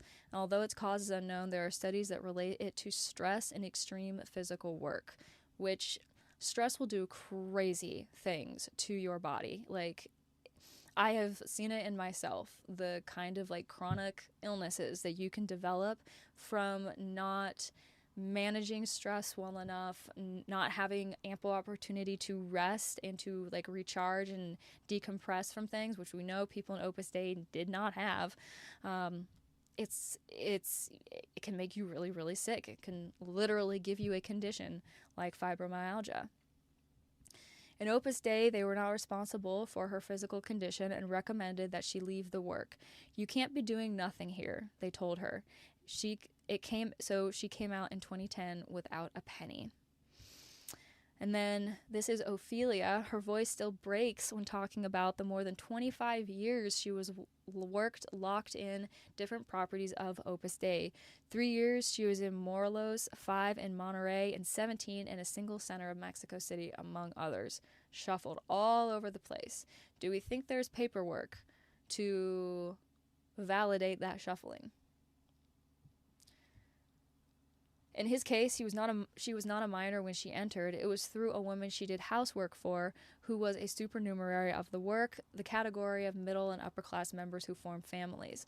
Her employer took her to the Zira Hewen Center in Mexico City. There, in 2 months, they convinced her that she had a vocation to sanctify herself in Opus Dei. Of course, nobody ever discovers that on their own. They did my brainwashing very quickly, and I entered without knowing almost anything about what my life was going to be. She had very little time inside when she learned that her voice had nowhere there.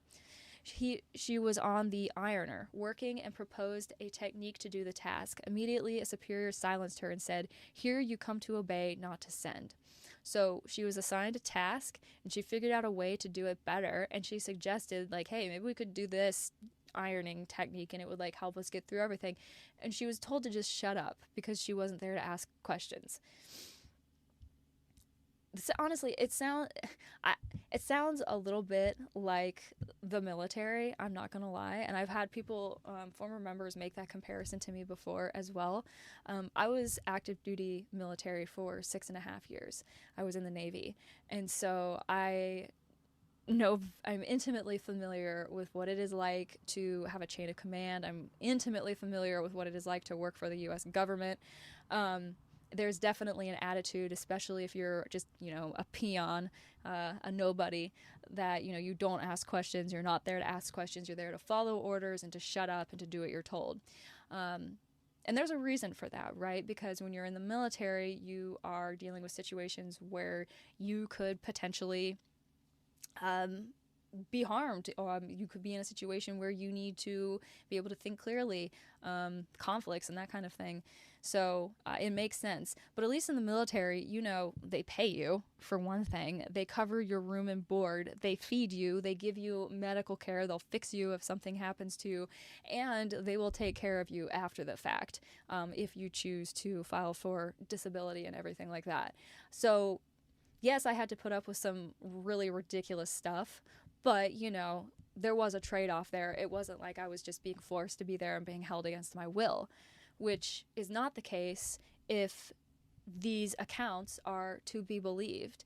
And while all of this is, still to be proven true or false in a court of law somewhere, and I really, really hope that, in the Argentinian case, it gets there quickly. I hope for anybody who wants that, it gets there quickly, because we know the court system is long and slow and can be a lot to deal with. But I have no problem, just me personally, reading these accounts. I find them credible. Based on everything that I know, everyone that I've talked to, all of the research that I have done, I find these stories incredibly compelling and very easy to believe.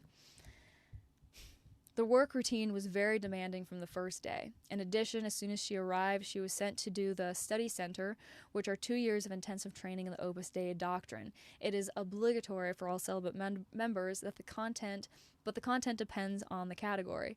From there, they sent her to the Toshi boarding school to instruct the girls they carried from the surrounding villages. The numerary superiors, were going to look for them, she relates. Ophelia relates about the way they were recruited. And thank you for never paying attention to the duty to bring new vocations. They told you that if you did not carry people, you did not do an apostolate, you did not serve the work. Thank God I never took anyone, because they promised them something that it was not. For Ophelia, the main deception was that they said that one lived as in a large and poor family, but that was not true. There was also a differential treatment with us in the treatment and in how we lived, while the numeraries and it says numerals and numeraries. I'm not exactly sure if that's like a mess up on the translation and it's just like male and female numeraries. I'm not exactly sure. While the numeraries and priests lived in luxuries. For auxiliaries, the house, sheets, clothes, food, and daily life were not the same. They also did not take them to medical, only when they had an unusual illness or an accident. I do feel like they exploited me, especially in the 17 years I lived in Mexico City. We started very early, like at 6 in the morning, and until 9 at night, I sometimes kept ironing because I had to deliver the clothes. We were like 25 auxiliaries there. In addition to ironing and washing, Ophelia cleaned and serviced men's residences. She was a cook for a long time and also a maid. Those were the auxiliaries who came to serve the tables. We could not have any contact with the numeraries ever. It was all over the phone, but when you were a maiden, you had many rules to avoid contact. They, too, when we passed, they did not look up. The only one who came to see us was the priest.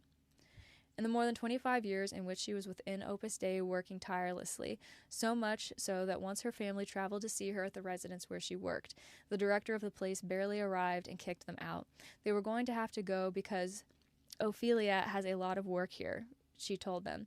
My family left very heartbroken, and since that time, they never visited me again. My mom was very angry that I was there.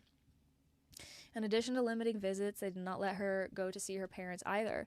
I listened, but when my mother was in serious condition, I forcibly went to see her, and I did not know how, but they got there to look for me. I did not want to go, but again they came, and in the end, they took me.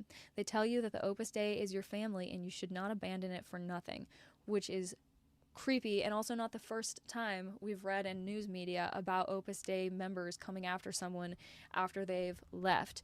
In the Financial Times article from this past spring, which featured Tina Fogarty and Anne-Marie Allen and Margaret Joyce, Anne-Marie, I believe. Was it Anne-Marie? One of the women recounted an experience sitting in a doctor's office after having already left Opus Dei, and some Opus Dei member comes in, somehow knew she was there, came in, and then tries to drag her forcibly, like by the arm, out of the doctor's office back to Opus Dei. Which is just, if somebody tried to do that to me, I would punch them in the nose. But that's just me. Reviewing her life, Ovelia says that she was never really happy within the institution. However, she did not leave out of fear. They told me that she betrayed God and that my family would go to hell. Also, they tell you that what you are going to do outside, that life is difficult for a single woman. That led her to stay until she couldn't take it anymore. Once outside, she began a consultation with a psychiatrist, and since she was not from the work, a member who listened always entered the session with her. So it was until one day the doctor asked to be left alone with Ophelia and said, "You have to leave Opus Dei, because if not, they are going to finish you." She left there determined to leave, but it was not immediate. The final day was because one of the numeraries slapped me, and I said, "That's it." And I went out and went to live with a sister for a year and then a brother for another year. This is the first time I've read this article all the way through. I skimmed it enough to know that I wanted to talk about it in this live stream. But I did not see that when I skimmed through it. This woman was physically assaulted. Allegedly, physically assaulted. Okay, we have to say alleged. Physically assaulted by a member of Opus Dei. How many times has that happened to people who are too low on the totem pole to stand up for themselves?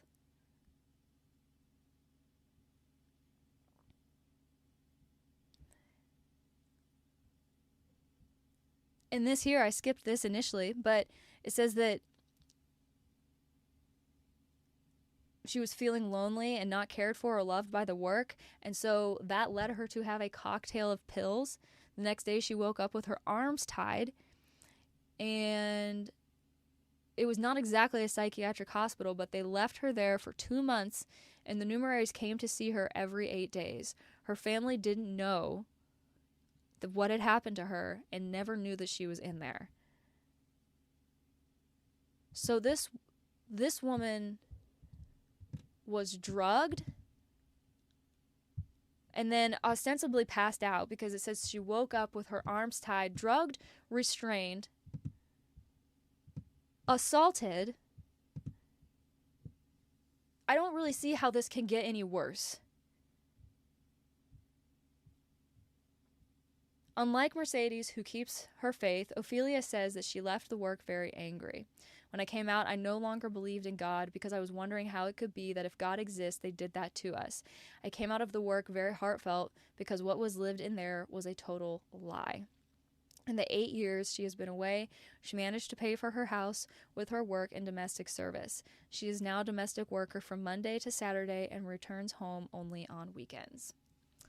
So the rest of her life will be spent toiling away because she didn't have the benefit of the preceding years that a normal person would to set up their lives for themselves.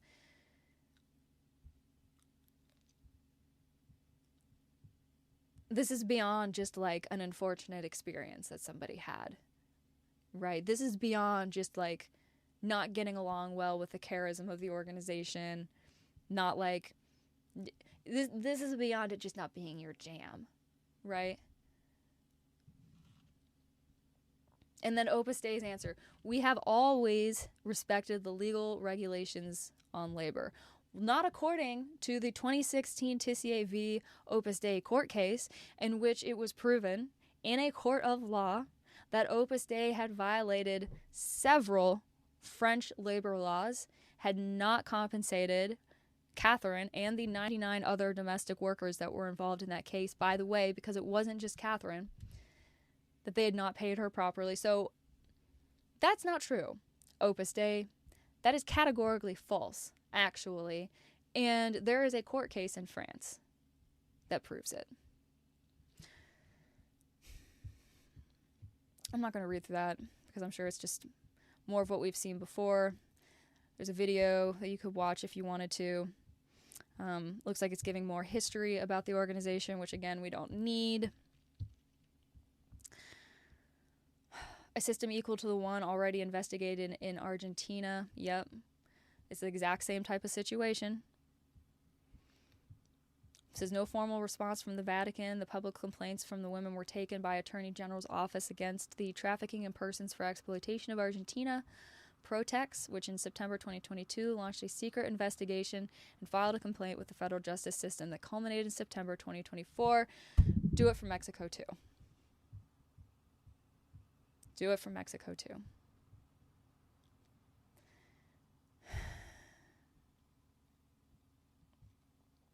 From the international impact of this news, which is the first formal accusation against an institution of the Catholic Church of trafficking in women for servitude, and at least 20 of the 68 countries where Opus Dei works, testimonies very similar to those of Argentina began to appear, bringing about the realization that this collection, system, and exploitation of women was replicated in all latitudes. Practically exactly these first testimonies in Mexico confirm this.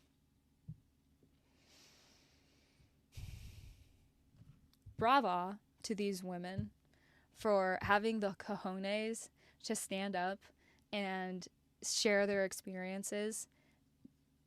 I'm not going to get emotional.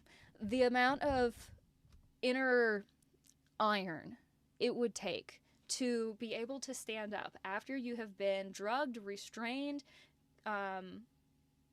confined, and physically assaulted.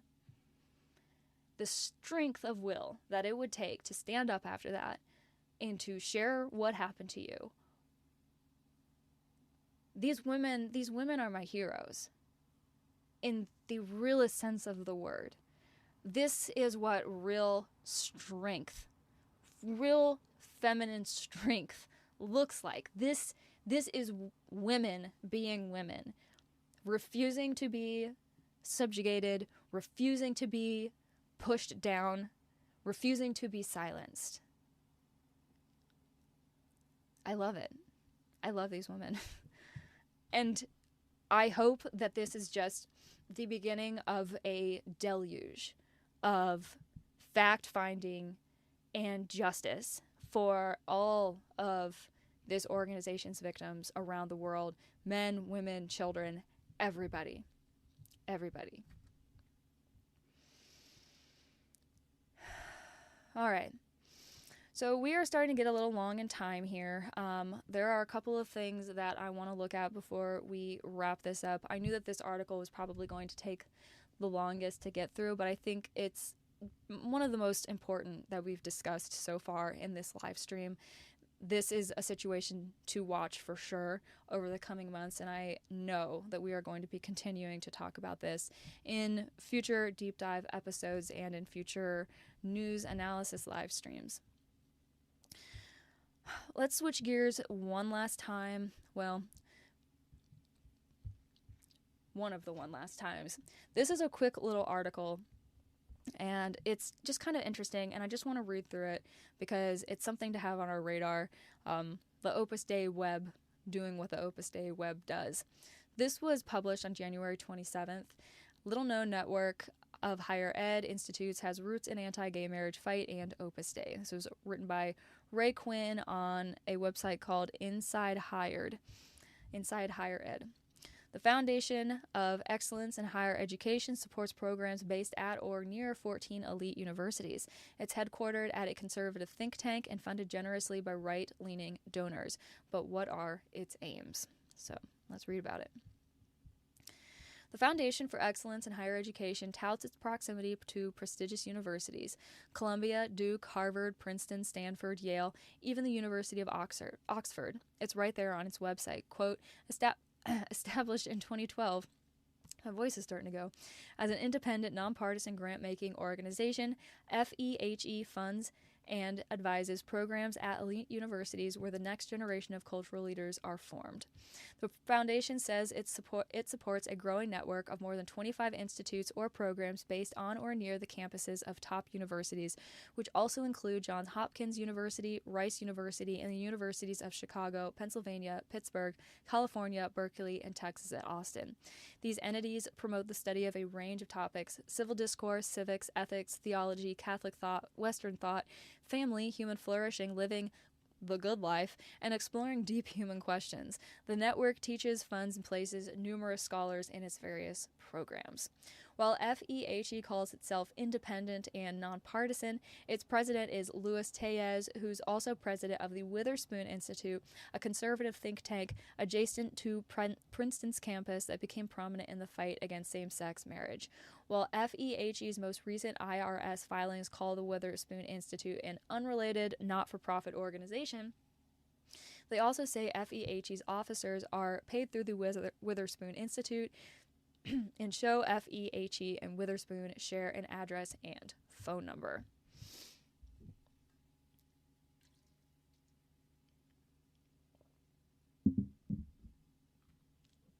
So Tellez was among the...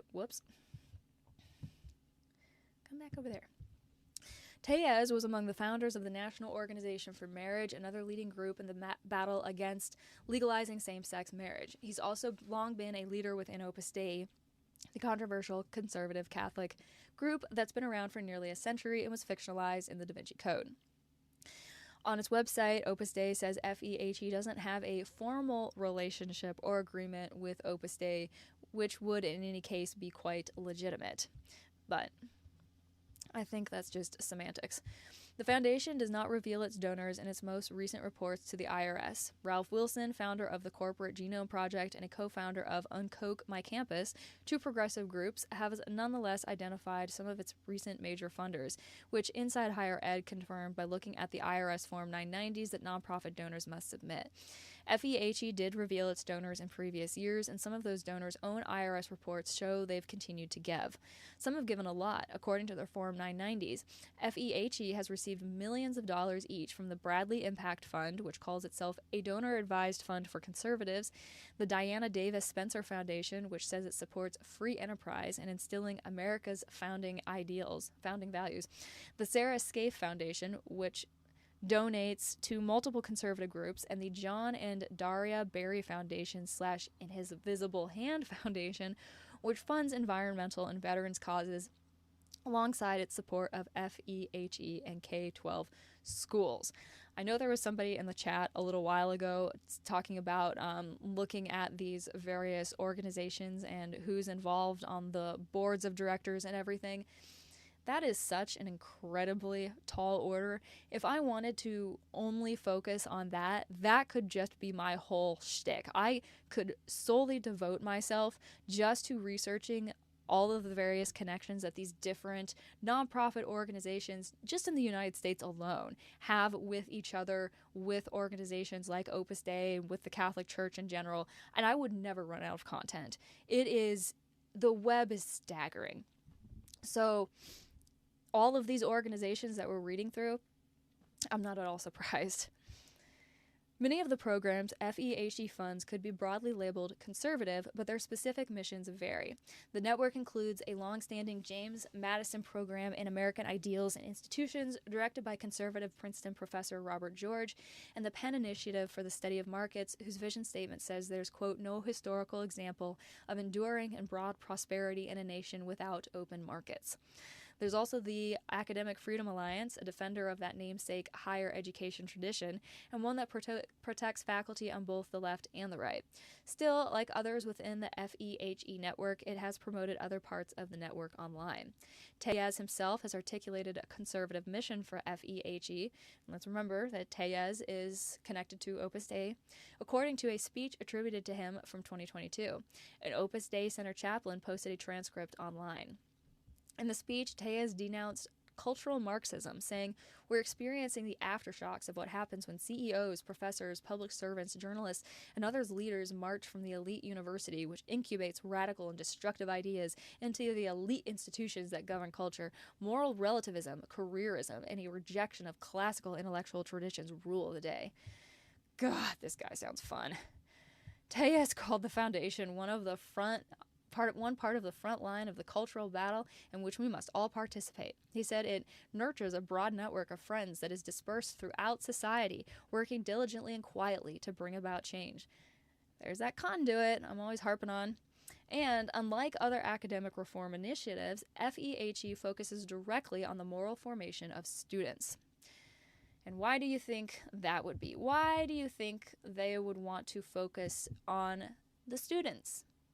Maybe it's because they realize, like any good builder of worlds realizes, that if you want to be successful in convincing people to come over to your side, you gotta get them when they're young and before they've formed any strong opinions about anything. And students at universities are a captive audience for that shit. FEHE focuses on working within and reforming the elite university, which is the key leverage point for cultural change today, he said. This reforming appears to go beyond just the universities, with programs listed in FEHE's network. The University of North Carolina at Chapel Hill's controversial new School of Civic Life and Leadership, for instance, has hired a cohort of faculty previously supported by FEHE entities. Katie Chenoweth, an associate professor in Princeton's Department of French and Italian, who's investigated FEHE, said that Tellez basically says we cannot leave society in the hands of secular people, which is nothing new. If you have been in the, inner conversation circles in, Catholic American life for the last 30 years, I mean, this has been a talking point that has been bandied about by literally everybody within the conservative Catholic American space. The foundation's intent, she said, is for culture to adhere to the most conservative interpretation of Catholic moral teaching, which is really, really interesting. And we've talked about that conservative interpretation before. I talked about it in my video about Opus Dei and Project 2025, and I think I mentioned it again in my video talking about how my perspective of Opus Dei has evolved over time. I've talked about that conservative interpretation. It's a very specific kind of Catholic theology called Thomism, based on Thomas More, I believe, the philosopher, Catholic theologian. And it's a very, very specific brand of conservative Catholic moral teaching. You could say it is the most conservative interpretation of Catholic moral teaching. And everybody from Leonard Leo to Timothy Bush to Kevin Roberts to, we could hypothesize, speculate, and opine, perhaps even J.D. Vance himself subscribe to this conservative interpretation of Catholic moral teaching. It's interesting. FEHE didn't provide interviews for this story and didn't answer multiple written questions. Kelly Hanlon, who is both FEHE's and Witherspoon's operations director, wrote in an email that the foundation, quote, is an educational, grant-making institution and does not have any political or religious affiliation, nor does it fund policy work. That is a PR response. She also said FEHE and the Witherspoon Institute are independent organizations with distinct missions. They are governed by independent boards, which is probably true, but that's not to say that there is an overlap. To understand FEHE's purpose and what kind of cultural leaders it seeks to form, it helps to go back to its apparent beginnings with a pair of programs in the Princeton community spearheaded by Tellez and George with funding from Opus Dei. The origin story of FEHE, according to Gareth Gore's recent book, Opus, begins in 1981 when Tellez left St. Louis, where he directed a residence for numeraries, celibate Opus Dei members like himself, for New York, and took charge of what became the Clover Foundation. That foundation's website says it focuses on philanthropic efforts on organizations inspired by the Catholic prelature of Opus Dei, promoting initiatives that align with our values and further the common good. It would eventually help start a program at Princeton, one that would become part part of the FEHE network and a model for others. Gore reports that Tellez, whom he interviewed for the book, was, quote, put in charge of youth programs, specifically a team charged with infiltrating the university sector. An Opus Dei numerary and former Princeton University chaplain invited Tellez to the town of Princeton, where he met George. According to Gore, George and Tellez eventually cooked up the idea for the James Madison Program in American Ideals and Institutions. George, who remained a trustee of FEHE as of 2023, didn't respond to Inside Higher Ed's request for an interview. The James Madison Program was founded in 2000 with the Clover Foundation providing $30,000 in startup money, according to Opus Dei's website. Journalist Jane Mayer has reported that much more founding money, $525,000, came from the conservative John M. Olin Foundation. Tellez still serves on the James Madison Program's 24-member advisory board alongside Kathy Ann Harlan Crow, the billionaire whose lavish gifts to Supreme Court Justice Clarence Thomas have stirred controversy. The program hosts and funds speakers, visiting fellows, and postdoctorates and has become known as a conservative hub. Those seeking to create what eventually became Chapel Hill's School of Civic Life sought out George for guidance. And here's a whole bunch of information about it. They've got this really cool interactive little graph that tells you anything you could want to know about how everything is tied into this FEHE. So if you're interested, like I said, I'll make sure the links are in the description after this live is over, and you can go through and look at that. The James Madison Program was and remains part of Princeton's politics department. Tellez soon wanted to expand on it, Gore writes, but without departmental constraints. Setting up a new initiative would give Tellez and George complete control and allow them to expand way beyond Princeton, Gore writes. George, for his part, told Princeton Alumni Weekly that a university shouldn't have a think tank, just as such, within it. The Witherspoon Institute was founded in 2003 as an entity separate from the university, though it is just steps from Princeton's campus. According to Gore, an Opus Dei nonprofit called the Higher Education Initiatives Foundation provided $500,000 to Witherspoon in its first few years. Opus Dei, in a written response to Opus, said the Higher Education Initiatives Foundation was the personal initiative of some members of Opus Dei. It has no formal relationship with Opus Dei. And then it gets more into the Witherspoon Institute's kerfuffle with gay rights activists, pushback on the gay marriage thing. You could read through this in your own time if you wanted to. Also has more information in here about how all of these people are tied in, all of the various amounts of money that are being thrown around. I mean, we're talking, here's a figure, $10.3 million. Just some of the money, $5.7 million. I mean, it's just a lot of money. So go through and look through this in your own time if you are interested in reading through this in more detail. But I wanted to talk about it. I wanted to highlight this FEHE.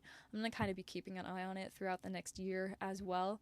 And if other media ends up being published, then I'll be able to present it in Newsweek newsroom analyses here. But just a really good organization to know about, especially because, as this graphic shows up here, they are tied in with like so many of these higher education institutes and all of these various organizations. And it's just, it's a lot of people, it's a lot of money, it's a lot of connections.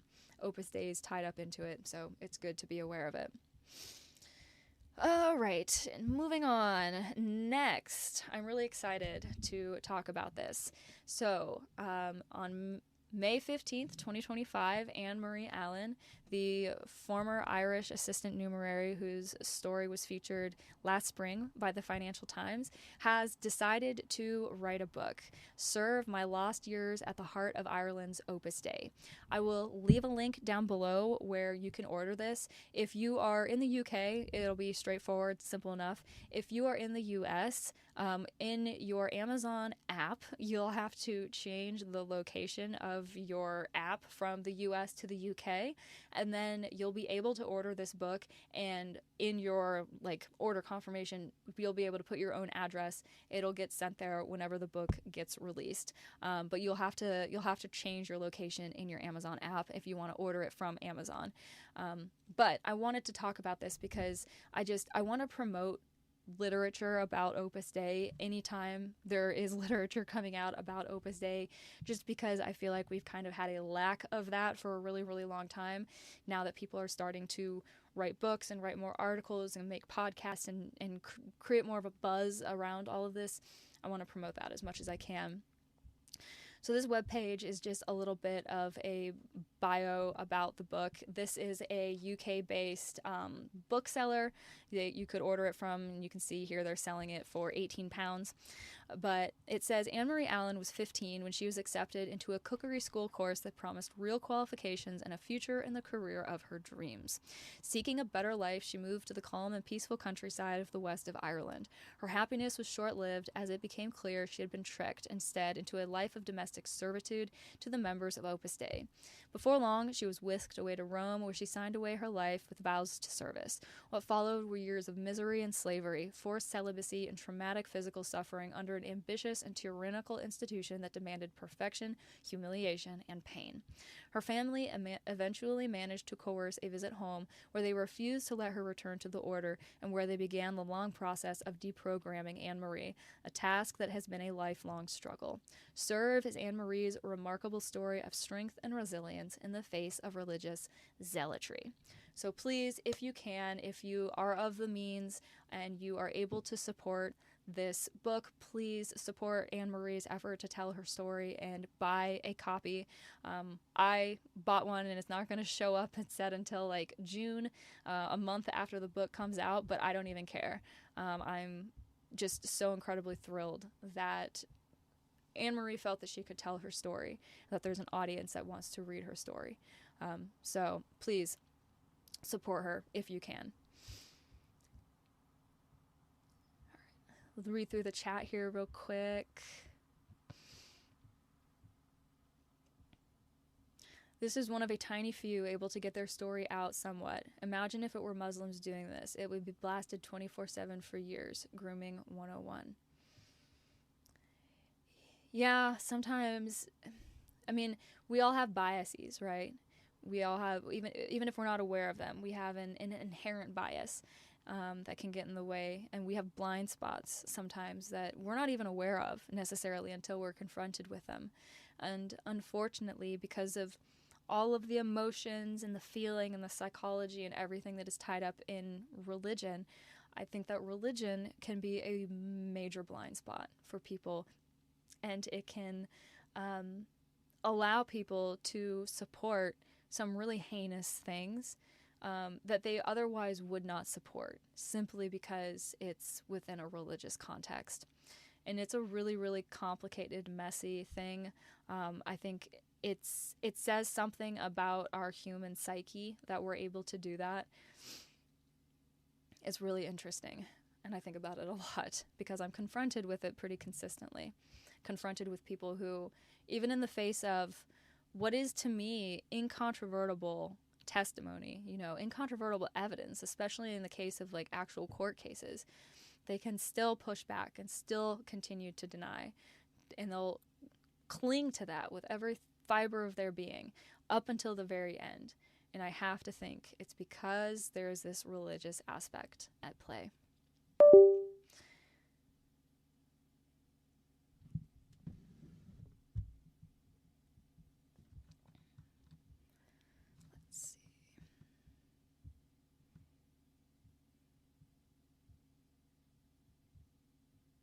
Just reading through the chat.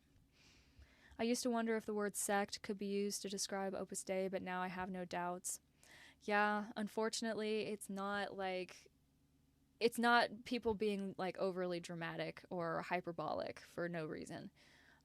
I wish that were the case. I wish this were the kind of thing where you could just roll your eyes and be like, some people aren't into it and they kind of go overboard with their criticism. But, that's all it is. Unfortunately, that's not the case here.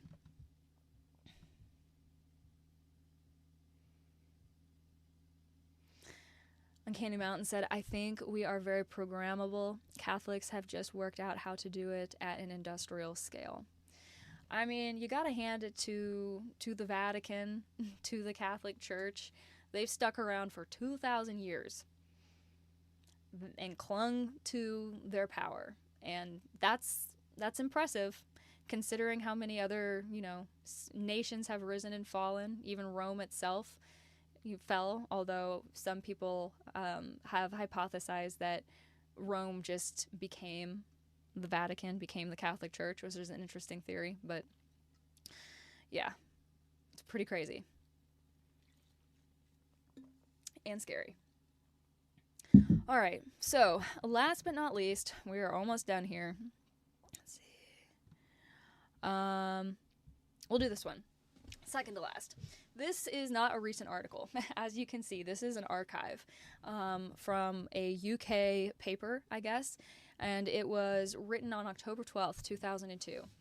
It's short, it's super short though, and I wanted to read it just because it's very rare that I read an account from someone who left Opus Dei that is so humorous and so to the point, but also just kind of entertaining. And I thought with all the heavy stuff that we read today, this would be a fantastic article to include, just because it's kind of it's light, it's true, he's direct to the point and very concise, but it's kind of funny. So this is called Why I Walked Away from Opus Dei by Michael McMahon, a former follower of the work, reflects on the mixed credentials for sainthood of Saint Jose Maria Escrivá de Balaguer. So this was whenever he was being canonized. So, there he is then, up there with Christina the Astonishing, who flew out of her coffin and perched in the rafters of the church during her funeral, and the Walston of Bauberg, princely pauper and patron of severed private parts, Monsignor Jose Maria Escrivá de Balaguer, founder of the secretive and ultra-conservative movement Opus Dei, is a saint. No one claiming to be a Catholic can deny it. The Pope declared it publicly in St. Peter's Square last Sunday. But not all Catholics share the happiness of the 300,000 people who were present or the delight of the movement's 84,000 members worldwide. Some see Opus Dei as sinister and consider it a cynically manipulative cult. My own experience doesn't quite lead me to that conclusion, but I have no plans to put a prayer card with Escriv's picture on it in my missal.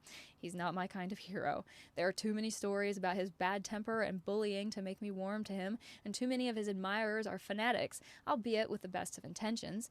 It is claimed, for example, that he once completely lost it when told that a senior female member had broken the rules by putting uncensored letters in the post. Quote, "Draw up her skirts, tear down her panties, and beat her on the bum," he is said to have shouted. "On the bum, until she talks, make her talk." The tribunal that weighed up his sanctity was not told that story because the woman who aroused his anger and several other prominent critics of Escrivá weren't invited to give evidence. And I believe that was Maria del Carmen Tapia, by the way. Many other allegations have been made against the man that we weren't invited. Many other allegations have been made against the man that we now must call Saint Jose Maria Escrivá de Balaguer, but for all I know, the whole lot of them, including the bum-smacking one, could be fibs. Did he ever address females who annoyed him as whores, cows, and pigs? Perhaps, but if those whose language tends to the colorful can't get to heaven, there's little chance for foul-mouthed fellows like me. And I had to say amen there because that made me chuckle. One charge that does stick, however, is that of hypocrisy, at least of hypocrisy in one instance. Escrivá won the titles blessed and saint after his death, but during his lifetime, the man who wrote honors, distinctions, titles, things of air, puffs of pride, lies, and nothingness, went out of his way to secure the worldly title Marquis de Peralta. 30 years ago, I was invited to join Opus Dei as a teenager. Though between agreeing and being formally accepted, I realized I had made a mistake. It was not for me, and I am pretty sure Opus came to the same conclusion. I left in disappointment, not in anger. It was a mismatch. Wanted membership of a confraternity that would help to keep me on the religious straight and narrow of a club that would keep row at my prayers while I got on with life. They wanted me body, soul, and bank book. When I realized that, I buggered off. I don't claim that my experience left me damaged, but I do know others for whom membership has left scars. I only ever dipped one toe into the water, but several contemporaries of mine were up in their cojones, and some spent many years there before they got out. When we joined what was on the face of it a youth club, though one in which a female shadow was never cast, we failed to see that we had entered a pre-planned vocational training program, until for some it was too late. A make or break, a moment of choice was engineered for the chosen ones. Existing members worked toward it behind our backs. Our progress towards that point was plotted secretly. We were nudged towards it without ever knowing what was up. In my case, it was my cussedness that saved Roe. When told by the member whose role it had been to befriend me, needless to say, I have not seen him since, the God was asking me to join Opus Dei as a celibate numerary, I replied that if that had been the case, God would have told me first, not him. I asked to be accepted as a non-celibate supernumerary. The coldness of their response led me to quit. If they'd had their way, I would have been expected to flog myself weakly with a whip while reciting the salva, ah, Regina, oh, and to start each day with a cold shower, though I would not have been told about this until after signing up. As a numerary, I would have been expected to wear a silis, a spiked chain that is fitted around the thigh to mortify the flesh. Maybe such practices would have been good for me, but I would have also had to sign over all my earnings to Opus Dei and leave it everything I own in my will so that it could be spent on such purposes as its 17-story, $42 million headquarters building in New York. Now, the little money that I earn is my own, and if I am moved to give any of it to a beggar, I don't have to ask a superior for permission first. I can choose my own friends, and I am happily married with 4 children. This would not have been so if I had become a numerary, which was the future that had been planned for me behind my back. This, then, is my objection to Escriva's organization, that in its relationship with those it wants to recruit to membership, it does not put its cards on the table. Escriva's motto was compelle entrare, force them to enter. In my experience, and in the experience of many others, that might just as appropriately be translated as trick 'em into joining, and in some cases, terrify 'em into staying. He and his followers believe that they are forcing people to be saved, pursuing the highest of motives with all the means at their disposal. Whether or not the organization Escriva founded has forced the church into entering his name in the calendar, now that it is there, we Catholics are obliged to accept him as a saint. I am happy to accept that his personal virtues are exemplary and beyond question, and to find comfort rather than disillusionment in any stories of his faults and failings, for they demonstrate that one does not have to conquer absolutely every human weakness to win a place in heaven. But I do not feel any obligation to admire the methods of the enterprise that he founded. No way, Saint Jose, no way.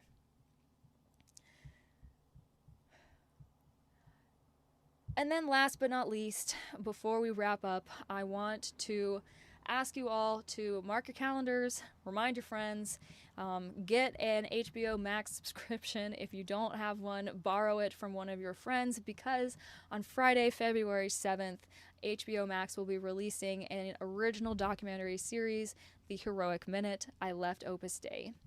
And this is a little write-up that I got about it.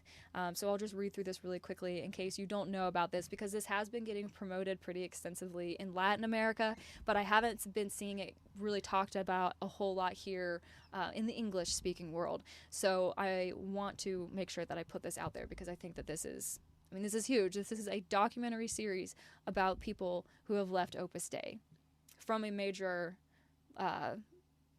not network, major whatever HBO Max is. The docuseries, produced by the Media Pro studio for Max in Spain, has been created and directed by journalist Monica Taribas. Max will premiere the documentary on Friday, February 7th. That will be available in the United States, Latin America, and Europe. 13 women from different parts of Spain, Latin America, Ireland, and the United Kingdom give direct testimony of their life in Opus Dei and their subsequent break with the institution. In the first documentary series that deals with the subject from an unprecedented point of view and with exhaustive research. The documentary also includes the participation of the British investigative journalist Gareth Gore, author of Opus, the Financial Times journalist Antonia Cundy, the psychologists Laura Marino y Vega Gonzalez, managing director of the Socia Addiction Assistance and Research Center, and the lawyer Sebastian Saul, among others. And the poster and trailer and images of the documentary are now available online. You can go and find them in your own time if you want to see them. But if you have a way to watch this, please do. I will be watching it, and I am really, really excited about it. This, as far as I know, is the first serious docu-series that's ever been made about Opus Dei, or about the people, much less the people who have left Opus Dei, right? So it's a pretty big deal, and I am hopeful that it is going to get in front of all of the people who need to see it. Because there are a lot of people, I think, who need to see this. People who will be liberated by it, people who will be vindicated by it, people who will be awakened by it. So, yeah. Okay, so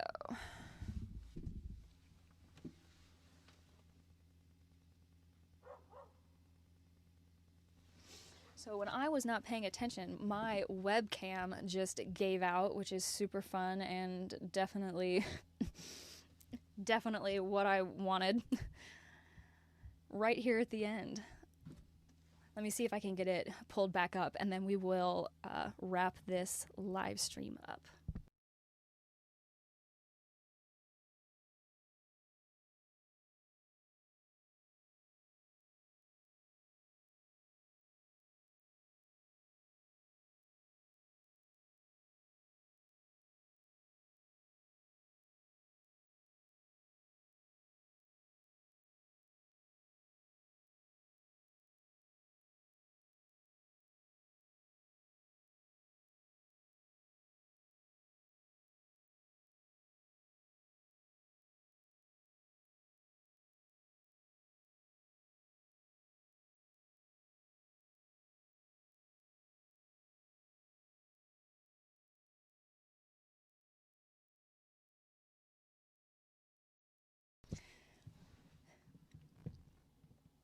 I'll read through the chat here while I'm trying to get my camera pulled back up. Michael asked, Rebecca, has anyone ever offered you a job as a reporter? If you were offered one, would you leave the channel? No one has ever offered me a job as a reporter. I don't know that it's very likely that anyone will. I don't think I'm PC enough to be on mainstream television. I also, everything would be great until I got pushback from somebody higher up about a story that I wanted to tell. The second that happened, I'd be out. I have no interest in being beholden to somebody higher up. That's why I love this independent journalism thing so much, because I'm able to do it on my own terms, literally from my own home. It's not necessary anymore you don't have to work for a big conglomerate or, legacy media or something like that to get important stories out and to reach people, because we have this thing called the internet, and it makes it possible to do that. So yeah, that's my 10 cents.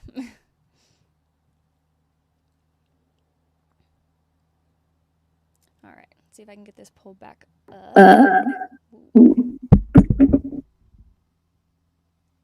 Okay, turn myself around. All right, I am just holding this now because I am getting ready to wrap this up before too much longer. I'll turn off my web page, and then I will bring myself up a little bit bigger. Okay.